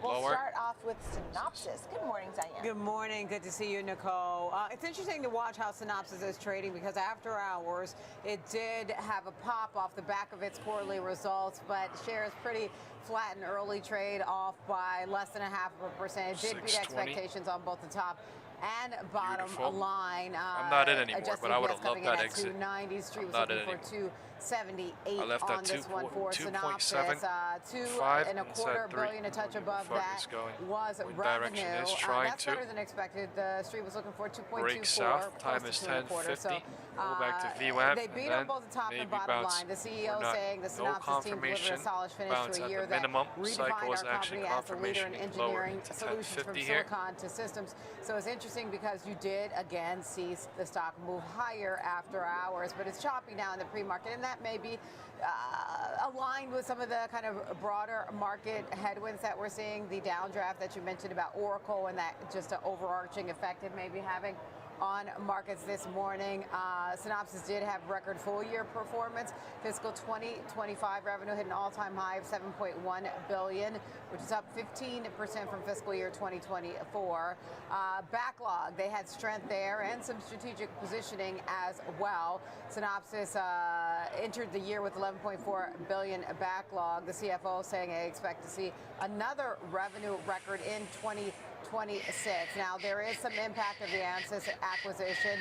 That includes $2.9 billion of revenue from Ansys. They contributed a portion to Q4, and so maybe the Street is, kind of, taking a look at how that all plays out. And of course, you have Nvidia, which took that $2 billion stake in Synopsys, which was helpful to the company. See what happens. This is the 1/3, 2/3, 3/3 small cycles happening off of 1035 HOD into 1050 from 510, maintaining overweight. Bears could be trapped here. There's no cycle confirmation yet. Bank of America upgrading Market Synopsys is deciding what to do at 620. Boosting their view on it, retreated from 624 on the Qs. Nicole, you also have JP Morgan Chase raising their price target. They're even more bullish. They're raising it to 650. Basically the halfway mark maintaining of the morning. Overweight. Wow, I mean, those are pretty impressive when the stock's at 465. Yeah, indeed. Those are some nice moves if you can get up there. Let's get to the next one. I saw Google. We've seen price target raises on a couple of Mac 7 names today. Retracement of Google here today. So as we know, morning V-shape, Nvidia singe recovery off the morning flash. This has been going on in this bifurcation of the Mag 7. Alphabet, Google clearly at the top of the leaderboard, and Piper Sandler is a believer in this one. They Francesca, Francisco, who is requesting to join the WhatsApp group. If you could say, hey, I am Francisco in the YouTube chat, that would be very appreciated. Thank you so much. Sentiment. The valuation, of course, has expanded over the past year, but they see room for more upside from here. They talked about search reclaiming some share in Piper Sandler's latest ad buyer survey. They said Google search gained a share of digital ad budgets for the first time in 3 years. And there was this question about search in general because the concern all the calls are underwater. We talked about was OpenAI's ChatGPT going to eat the lunch of Gemini. That's proven not to be the case. Gemini, the most recent iteration of Gemini, is stronger, and the Street has been buying into that. Piper Sandler adding to that view this morning. They said in terms of their survey that the feedback suggests that both Performance Max and Gemini continue to be standout products here, both driving incremental revenue and giving advertisers just better automation, better insights. and better reach. So that look at the SPX put to call ratio now. All the calls are under. To monetize AI across its ad ecosystem is just bearish. Nicole. Time is 10:50. I mean, that's good news there. I also saw TD Cowen kept a buy rating of $300 price target on Amazon. I'm back on my account I mentioned management. a few of the other Mag 7 names, so I wanted You're to gone. get that in Come as back well. in 24 How about hours. we turn our attention over to Eli Lilly? Very interesting results here. You're gone. Another shot in the arm. Lilly this morning, positive trial results with regard people. to next gen weight loss Time drug. is 10:50. The drug called Retatrutide, also called the triple G because it involves 3 different hormones that start with G, for instance, GLP-1s. Like I said, I really couldn't give a fuck if my view count at 20. All I'm trying to do is do good for myself, so I really don't give a fuck. Time is 10:52. God bless everyone. God bless America. Right? God bless everyone that is watching the stream. Thank you all that is here. 136 people. Right? The truest fucking supporters, the truest fucking viewers. I don't care about all the fake ass, fake Levin, right? Two-faced. Oh, blah blah blah blah blah blah. Get out of here. Leave. Never come back. Right? I keep saying 40, 35, 60, whatever. Please do not join the WhatsApp group too. You will be removed. You will be found. So I swear, man. This is why I want people that are active to keep being active, because all the inactives are gonna be removed and they're done for it. Tired of it. All the bullshit. Tired of it. All the bots. Seriously, I'm tired of it. There's no bullshit here. I'm fucking literally. Why would I waste my time? Why would I waste nothing? There ain't no fucking wasting anyone's time here in reality. Except wasting their own time. I don't waste my time. Funny as hell. Funny as hell, bro. Very, very quiet when things aren't, right? Fucking yesterday, very, very quiet, right? Why do people even come back, right? Don't come back. You know what I'm saying? I literally said yesterday at FOMC end, right? There was 140 people, 135 people here, right? Everyone that is here now probably. The 60 or 40 or 30 people that keep coming back, keep leaving, keeps channel switching, that's the losers. Let's get some wholesale inventories data with Rick. They're the losers. They don't understand what the fuck going on because they're candle traders, bro. I have no care about no fucking hope-ass candle trading, no fucking caring, none of that. Why would I when they don't care about themselves? Inventory pop of 2025. That's literally. But here's the fly in the ointment. While inventories are going up, well, don't pretend like, and then be like, and then be like, and then try to use it, and then be like, oh, this is, oh, my life's okay now because I'm in a group chat, and oh, I could do it. Oh, bro, nah. None of this, nothing's gonna fucking change off the group chat alone. I'll tell you straight up. Nothing's gonna trade. Nothing's gonna change off the live stream alone either. So there's no point. We saw a 100,000 drop on continuing literally claims. No point. And if you recall, last week we had a kind of questionable drop on initial claims, which reversed this week. SPX put to call ratio just changes so much so fast. But I'm sending it on this bounce. Claims is a week in arrears to initial claims. Back to you. Okay, thank you. Gotta move on at some point, man.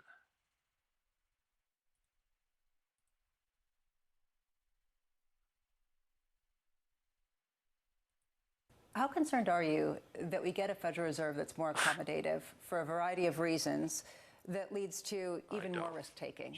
This idea that not only did the Fed cut rates, indicated more rate cuts, but also is adding to its balance sheet in a way that could potentially prop up demand. Well, you know, I was thinking about this when I was waiting to see you today. You know, most of the people listening to this program, including me and you, are interested in the free markets, and we think free markets should set the prices of things. The Fed manipulations are a form of price controls. You know, they control the price of money, and if the Fed puts money artificially cheap, then it induces behavior like risk-taking. It forces people into riskier activities because the returns on safe activities are so low. It tends to reinforce the view that there's a Fed put, that if there's a problem, the Fed will solve it, and that contributes to risky behavior. These are all bad things. And, you know, I believe that the Fed should be passive Look, being full of negativity, bottom-feeding person is gonna literally make you become a full of negativity, bottom-feeding person. Alright, a channel may be looking for people like that because they're using that shit as a business. I really don't. I really don't give a fuck. I really try to better myself as a human being, and I really want people that are in the WhatsApp group to better themselves too. So there's a difference of opinion. So I don't think people are so focused, and people are not so focused, and people care and don't care about there are people who think a lot that of rates things, should be a lot different lower things, than they, which is than fine. They are today.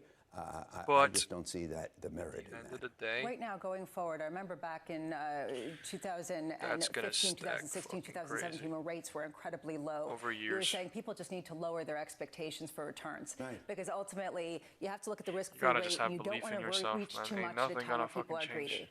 Where are we right now in terms of Unless what you types of change. returns people ought to expect based on the current income rates?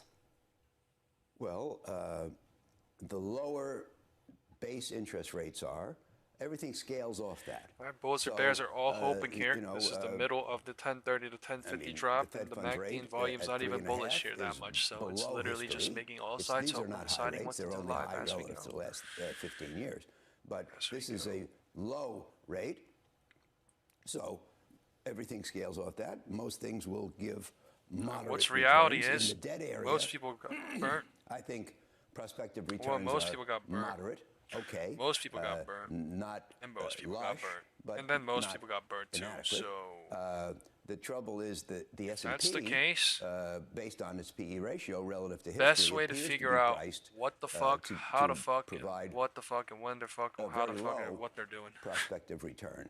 Because of what? Historically, if you bought at this PE ratio, Sorry, I got distracted and my computer started the freezing return up over the and going next back 10 to the years video. averaged in the very low single digits. The video at 177 So, still I think weak we're as in hell. a moderate return scenario. Not recover 180. The problem QQQ is still that, weak how because do of you it. get a We are at high the bottom of the return in a purple box moderate right now on return QQQ. scenario? And most people's resort is to take a lot more risk.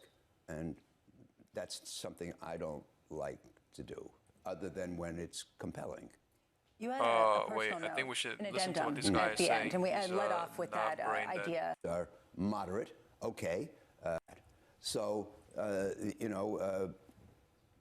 mean, the Fed funds rate at 3.5 is below history. These are not high rates. They're only high relative to the last 15 years. But this is a low rate, so everything scales off that. Most things will give moderate returns. In the dead area, I think prospective returns are moderate, okay, not lush, but not inadequate. The trouble is that the S&P, based on its PE ratio relative to history, appears to be priced but I'm not in, so I don't care. QQQ is down. A very low 1%. Prospective return. SPY is historically, if you bought at this PE because ratio, high WM is green by 0.5% here. Your return over the next 10 years averaged in the very low single digits. So I think we're in a moderate return scenario. The problem is that how do you get a high return in a moderate return scenario? And most people's resort is to take a lot more risk. And that's something I don't like to do, other than when it's compelling. You had a personal note, an addendum at the end, and we led off with that idea of what artificial intelligence and machine learning will do to the labor market.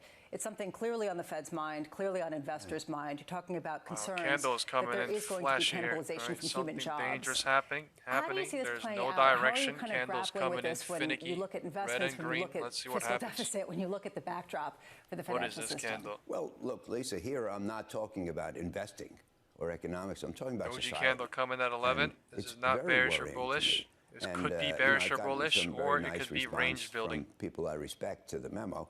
And one of them said he thinks we've seen this in response to the internet over the last 25 years. Volume if they come or not. They could not come. But it has they not raised range because bond. The internet eliminated white-collar jobs that were replaced by blue-collar jobs. They could go a little bit higher and crack it up, or it it could go a little bit lower and crack it down, and fake send out it or not, in or e-commerce. modify it down. So the job count is not down, but job quality is down. Siding at the middle. I think how that to use this is cycle very worrisome. too.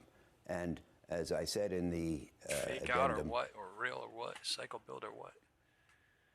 When we lost jobs to automation and offshoring, I think that coincided with the opiate epidemic, and not only the big in difference, amount, but also in location. The big difference between me and a lot of retail or a lot of fake furu YouTubers out there is that I don't just speculate 24/7 every single moment on candles, right?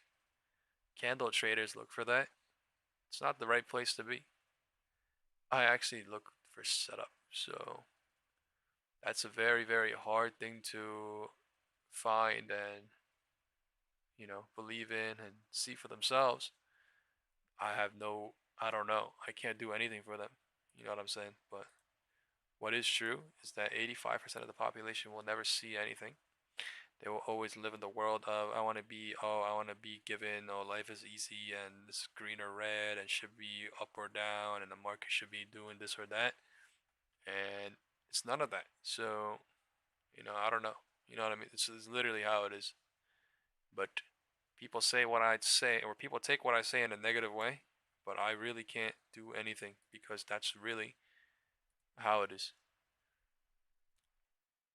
Truly.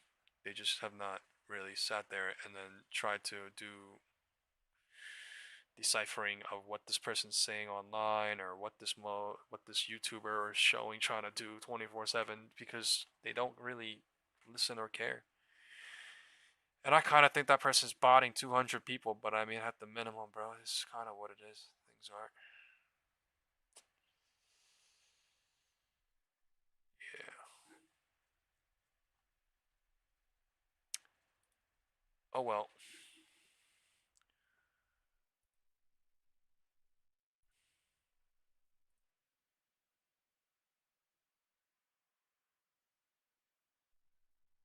Oh well. It says Citi lowered Oracle's price target to 370, but Oracle was at 190. So what?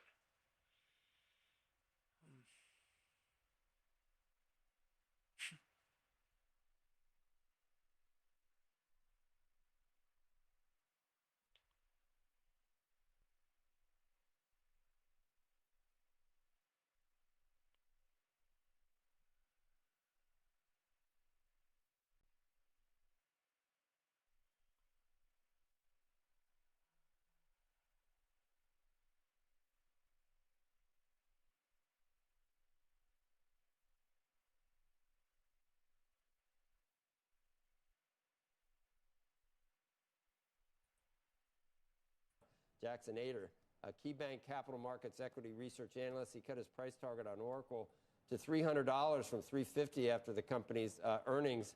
Oof, you're still not close to the price, though, are you, Jackson? But kept his overweight rating on the stock. Welcome, and can we go back in time a little bit? Because the way that Oracle got to those stratospheric levels, where Larry Ellison was was the richest country on the planet at one time, the stock was much higher after a couple of announcements involving AI that talked about how much they were going to either provide or buy. And talking about it doesn't mean that it happens, does it? Is that the realization that's coming home now to roost? Yeah, I think so. Yeah, thanks for having me, guys. I would say that was back in September when seemingly the company's cloud infrastructure money. I don't know, dude. People are so impatient, and so unhappy, and so fucking ungrateful, and so fucking hateful, dude. I don't know. It's literally what it is. And it's another thing. I'm just happy as shit. I'm glad. I've literally, let me tell you something. I've been up since 7:30 in the morning, and I'm fucking up $4,000 today, and I'm fucking thankful, and I'm just glad as fuck. But you know, all this is possible because I literally put in so much goddamn effort, and I was literally here until the market closed, and I was literally doing deduction until the last single fucking possible moment, and then so, bro, all I could fucking say is, gee, market. Oracle did last night, where they miss on some key metrics in the quarter, it's going to bring up I'm done questions for the day. of execution. I'm just looking for a cycle. Maybe I'm thinking in September, it's going to go lower tomorrow, but I don't even want to fucking play anymore because I literally played already once and I'm done. I did not hold until 620, but that was literally my deduction. 1/3, 2/3, 3/3. At some point today, 620, and they already fucking did it. So why the fuck? Why the fuck would I want more? Need something or make my money back now? It's nothing back. So I'm fucking up. Yeah, but I don't know. People are just down. I can't really handicap. It's like, oh yeah, they I don't know, FOMC bullish or something, and they mad at me because I don't fucking know, man. Because I'm showing fucking videos on anything. Like, what the fuck? In the next, who the fuck cares? I don't know, 5. Maybe it is a little bit plus, loud. Let's 5, 7, 10 years. I don't necessarily have a haircut on how much that will actually be. Well, I just mean it. Initially, everyone believed it and didn't question it, obviously, because the stock went up to those levels. Are we seeing a kind of a rolling correction in AI? I mean, this came back to earth, so that probably was a little bit hyped and a little bit of a bubble the candles when it was up fill above up 300, wherever it was. So is that possible that we could not have one why big not sit there, bubble bursting, but just drink have some coffee and things listen come to back some to news? earth one by one?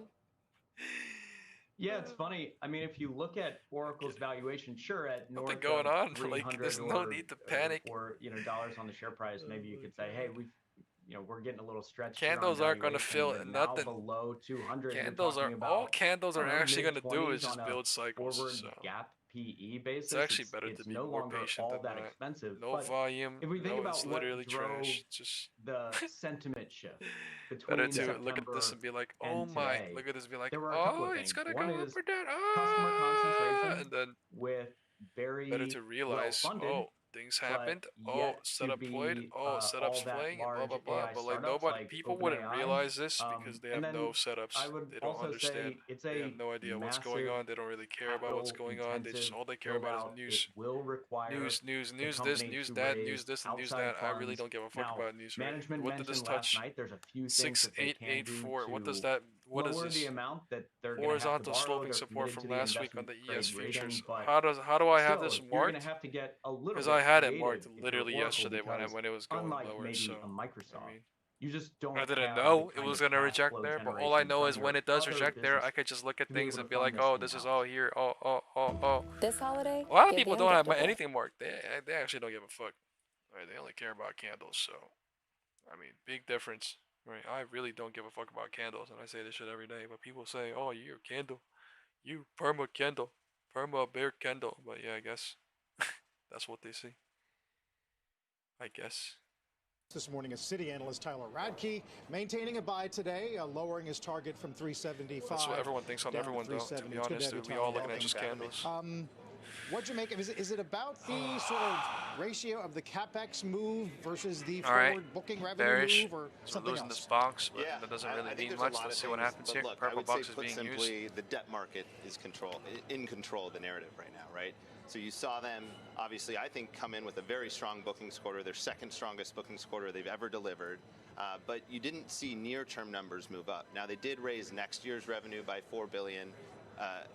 Analyst Day 2 months ago, they put out some pretty ambitious 2030 targets, over $20 of earnings. So we're focused on where is this company going. There's definitely a little bit of uncertainty, some near-term revision issues in the model, but this is something we're hearing from Microsoft, right? They're continuing to see the capacity constraints. Man, that that's 11 weighing p.m. on near-term candle growth. is nasty But working. overall growth is accelerating, bookings are accelerating, cloud revenue is growing faster than it was last quarter. We think that continues. Clearly, there is a little bit of CNBC is not the uncertainty, problem. though, I get on it. the financing Right. side of the equation. I think Charles that's what the Schwab market and the wants to other hear. TVs Is are very OpenAI loud. I sort get of a that. weight around its ankles? And, Maybe I'm bugging and by about the way, that, if we're and gonna people talk are more like about lower your that. business, I does that understand change that, any but of I'm talking Yeah, about I mean, I think people that that is in the issue WhatsApp number group one or too. two Like from I, investors. all It's the things at financing once, thing right? and, hey, When I'm what's trying going to on with OpenAI? look at the chart Can they for what it pay is, like I $300 can't billion literally do all things. in People their need to contractual understand that. commitments longer term. So obviously, we'll get an update. Right? All these new people coming in the WhatsApp group just because I don't have rules written, they don't know the rules, right? What do I say every single time people come in, right? Just, hey, no gifts, don't play emojis on things too much, right? Like try to keep things serious. If you're gonna post something like your personal opinion, or you're gonna come in every single, maybe 1 week, and then say something that you want based on candles, do it on YouTube, right? That's fair. But I mean, people just don't care. How extreme can Why? Because they're never even here anyway. They don't even listen to the things I'm saying right here, right now, in this moment, what I'm saying, because they're not here. All they care about is to come here when things are, oh, bullish or bearish, and then get in the WhatsApp group and be like, oh, no, it's none of that. I don't care about bullish or bearish. I literally care about setup so much. So that's why stay away from candles and also distractions, and also, you know, of course I'm trying to make things entertaining, our polls too, so that we could get focused and be entertained when people are fearful and other people are not focused. But there comes a point where certain things are I mean, their free cash flow is negative. not related They're increasing their leverage. This is too a much, more capital-intensive or business. But you're crossing seeing it the across line big of tech, being right? like Meta's, comedy, like it's free just cash flows not come down trading significantly. related. Microsoft, they're not, I don't want dipping no into part the of red, that. but 80, $100 billion of capex is a huge number. I don't need to put that rules in the Microsoft wasn't description, doing, right? Some people can just come in the group and then just be normal, right? Some people can't. Catch up, right? They missed Those that the can't, early just, days of they're public gone. cloud, but They we do leave think anyway that by they have something themselves. differentiated They here. don't And so I participate think this anyway, investment makes sense, right? provided They say things once out of 9 days, right? Everyone can know it, dude. Like everyone that is literally right? Which you should sometimes get in the next active, sometimes participating, sometimes saying what they want to say based on facts, sometimes saying, you know what I mean? Like everybody knows everybody. That's, I literally don't need to do any of that. But what is true is that every single time, forward to hearing what Sam has to say. right? But I mean, they're likely to maintain investment grade, aren't they? Yeah, so isn't that an important point? And they have alternative. I mean, I think they talked about this. Exactly. They have alternative financing solutions. Right, and so they can tolerate another downgrade to BBB negative, I believe, before they. And if you think that means, oh, I can't be active in this WhatsApp group, this WhatsApp group is too, oh, blah, blah, blah, people don't, blah, blah, blah, people can't talk, then that's literally the wrong idea too. You're literally at the wrong place. There's the wrong ideology, the wrong thought process, you know. You can say whatever the fuck you want. You just gotta do some logical analysis yourself and say things based on facts and then post things the way it makes sense too. We're estimating that they need to raise about $60 billion of debt but, over the next 3 to 4 years. Next 3 to 4 years. Yes, and so obviously they took up their capex shouldn't numbers. Scare anybody. So, that should actually energize people. It should make people energized. It should make people want to. They will need to do some raising now. But it's Could just, that be a convertible offerings? It takes a lot of fucking work to get to that point to do it too, right? That's why people are putting in so much effort and doing so much to literally learn for themselves every single day to get to that point too. I get it, man. Obviously don't like is uncertainty. So I think the extent you get clarity. And again, you get clarity on the numbers moving in the right direction. But not just debt; it could be equity too. You're saying, right? It's possible. Look, I mean, I think they were pretty clear to us. They're not going to do a share issuance, but if you look at some of the signals in the debt market, right, the spreads are growing, right. So if you do some interesting, debt-backed convertible type stuff, unbelievable. Right? But the backlog number, I mean, that was the key number, right? Absolutely. Grew $423 billion deal backlog. What does that translate into revenue growth, and when's it going to be enough for the street not to worry about all this? Right. How is this shit non-directional? Massive growth. IWM, a lot of that maybe. is long dated, right? But if you look at the current piece, which is the revenue expected to be Nvidia. recognized over The the thing next is, the 12 craziest thing months, is, while the market was bullish throughout all this, while the market is bouncing like this, Nvidia is still bearish. Nvidia was bearish, and Nvidia is continuously bearish. Their business is That's the most craziest thing. Basically anyone out there. That's what I was feeling yesterday. Market was bouncing crazy, yet Nvidia wasn't going up so much. It was just 30 hovering. times, if not a little bit less, on earnings. So it's not a crazy valuation for something with a huge growth potential. Right. That is putting the pedal to the metal like they are. Yeah. Some people are having great thanks. days. Good one. Appreciate it. Tyler, thank you. It's amazing. Someone said, made back my 4K loss from Monday. When was Monday? I thought you were going to say FOMC yesterday. FOMC could have been super one-directional for people yesterday too. They did not play cycles. If they were just thinking the shit was going to go up or down intraday, but they literally just went up in 2 hours in one day and then just went straight up lower after. So QQQ is scared today. There, almost 12% in extended trade after the database software maker posted weaker than expected. QQQ is scared today. Look at how red it is. QQQ is minus 1.15% today. Red. Database software maker posted weaker than expected revenue for the second quarter as it continues to ramp up its spending on AI infrastructure. Investors were also unimpressed amid a lack of clarity on the earnings call over how exactly the company plans to finance its capital expenditure plans. Its order backlog soared, though, and that's interesting, isn't it? The order backlog soared 438% to $523 billion, driven by fresh It's absolutely burning a lot of premiums. Nvidia. Shares in Nvidia and AMD and CoreWeave all fell in the wake of Oracle's results. Well, the world's it couldn't even drop right here at 11.10. That is something. I really thought it would drop that purple box, but saying that it's like, careful with sectors. Is it holding or is it faking right now? I don't know. It says Nvidia tumbles as Oracle's quarterly results fuel broad retreat from AI. NBIB holds companies in its portfolio. I'm going to send this in the group chat right now. Everything is crazy red, AI related. But news is now coming out too. But I had a good look at Oracle, and all I saw was an endorsement of the same story. Vast amount of spending, unproven route to revenue and profitability. Now, that's not to say it's not going to happen, but it's the same question. This is what's posted on the Nvidia and Robinhood now. Plus adding in the debt profile as well. When you've got a company that's taken on a lot of debt to build up a lot of capability and a lot of infrastructure, but it hasn't got the clear route to big extra revenues, then it's the same question. Yeah, well, I think they also knew what the investment community was focused on heading into these results, and the fact that they weren't able to offer more transparency is perhaps what's most concerning. It was very obvious what the market was going to care about coming into these results, and I think ultimately the lack of transparency on how it plans to finance its AI build-out is what's driven the shares lower overnight, and Oracle has become this sort of proxy trade for expressing a bearish view on AI. And essentially, there's still a huge open question as to how they're going to finance this build-out. Will they do it all through debt markets? Will they consider off-balance sheet facilities? Will they consider vendor financing? Will they consider an equity raise at some point? And ultimately, we did not get a lot of clarity yesterday in terms of the number itself, in terms of how much they're planning to spend. The company did give a little bit of clarity there. Management saying that it is likely to raise less than $100 billion, a number that a lot of analysts have been flagging. One of our colleagues in the U.S., Seema Modi, has done a lot of work looking at. We have a press conference today at 1 p.m. as well. Expectations heading into these results, and she highlighted that point. But ultimately, I think what's dragging down the broader tech sector across the globe right now is, if this becomes a broader trend, that investors, they're not comfortable with companies that are building out their capex using debt.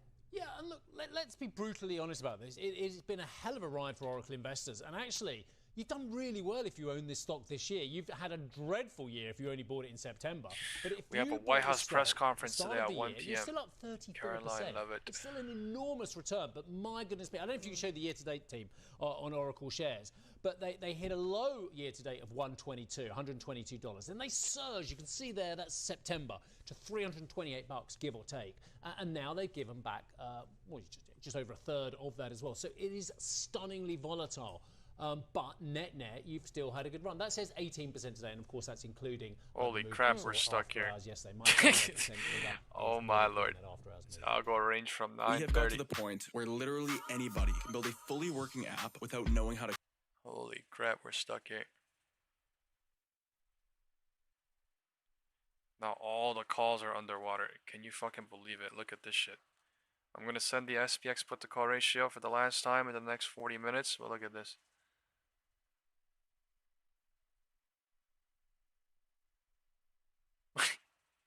All the puts and calls are all underwater. They're right at the middle. All the bears that are stuck from morning. Greedy ones. All the bulls that are stuck from the top. The greedy ones. They're at the pig pen.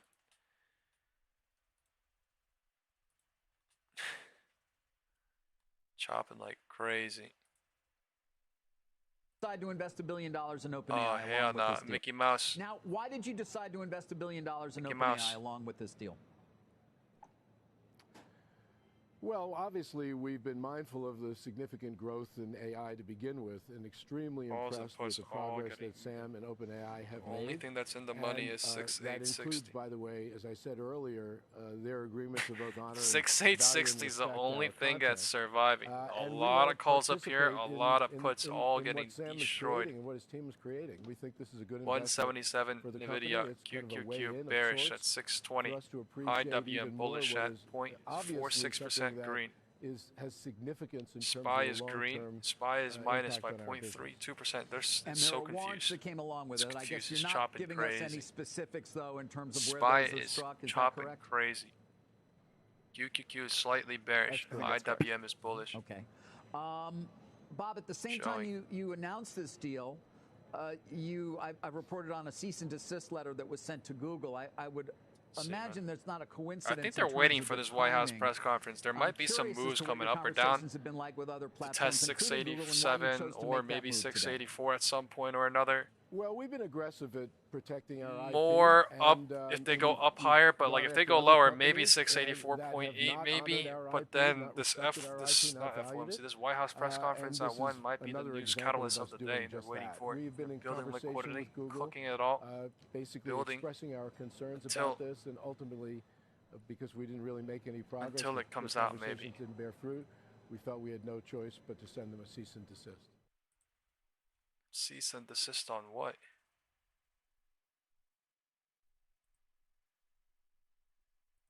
Some deal going on. See you. Thank you so much for being here. Your takeaway from the Fed moves yesterday. Hi, Maria. Good morning. I think the rate cuts were too small and too late. They should have started in June, and you can wonder, why did they wait until now? If they're going to make the cuts now, the cost to the economy has been huge because they didn't start earlier. You know, all the interest on the national debt is paid at this rate that the Fed is setting. But that's done. So now looking forward, my worry is that they're going to continue leaning against growth into 2026. That has political consequences. That has real world consequences for people, for their jobs. This is and severe, so nasty chop work. The Fed's model nasty. So old. For They're the last 50-year-old 30 minutes at the minimum, using this purple box models to run the economy, and it's harming the economy. Maybe, but I guess my question is, are you sure that just because the Federal Reserve cuts interest rates that it actually trickles down to mortgage rates? Because I don't know if that's true, that just because the Fed keeps cutting rates, it catches up with mortgage rates so quickly. That's exactly right, Maria. That's what's been going on the last few months. They've been talking about cuts, but the 10-year yield is stuck above 4%, and that means mortgage rates are too high. They have to change the model, the concept of what they're doing. Oh, wow, there's big earnings today. To give more assurance that they're defending the dollar. That way, the whole yield curve can come down. It's called a price rule monetary policy. Right now, what they do is inflation targeting, which has been wrong for 30 years. It's just a model that doesn't work. So if they shifted, then you could have 10-year yield lower as they lower the short-term interest rates. Dude, I don't think anyone can predict how volatile QQQ and SPY is. Paying this high Sorry, QQQ and IWM is, especially IWM. The thing literally goes up and down and rips up and down so goddamn hard. And on the model, they think it'll be somewhat random walk in terms of how the Fed sets interest sometimes rates. one fights, one wins. It's so. They didn't know when to hike. They didn't know when to cut, and it ended up being a political decision. So they've got to break out of that model, create an actual workable new model for the modern age, and that would give us lower interest rates across the yield curve. That means mortgage rates could come down for a change. That's very smart.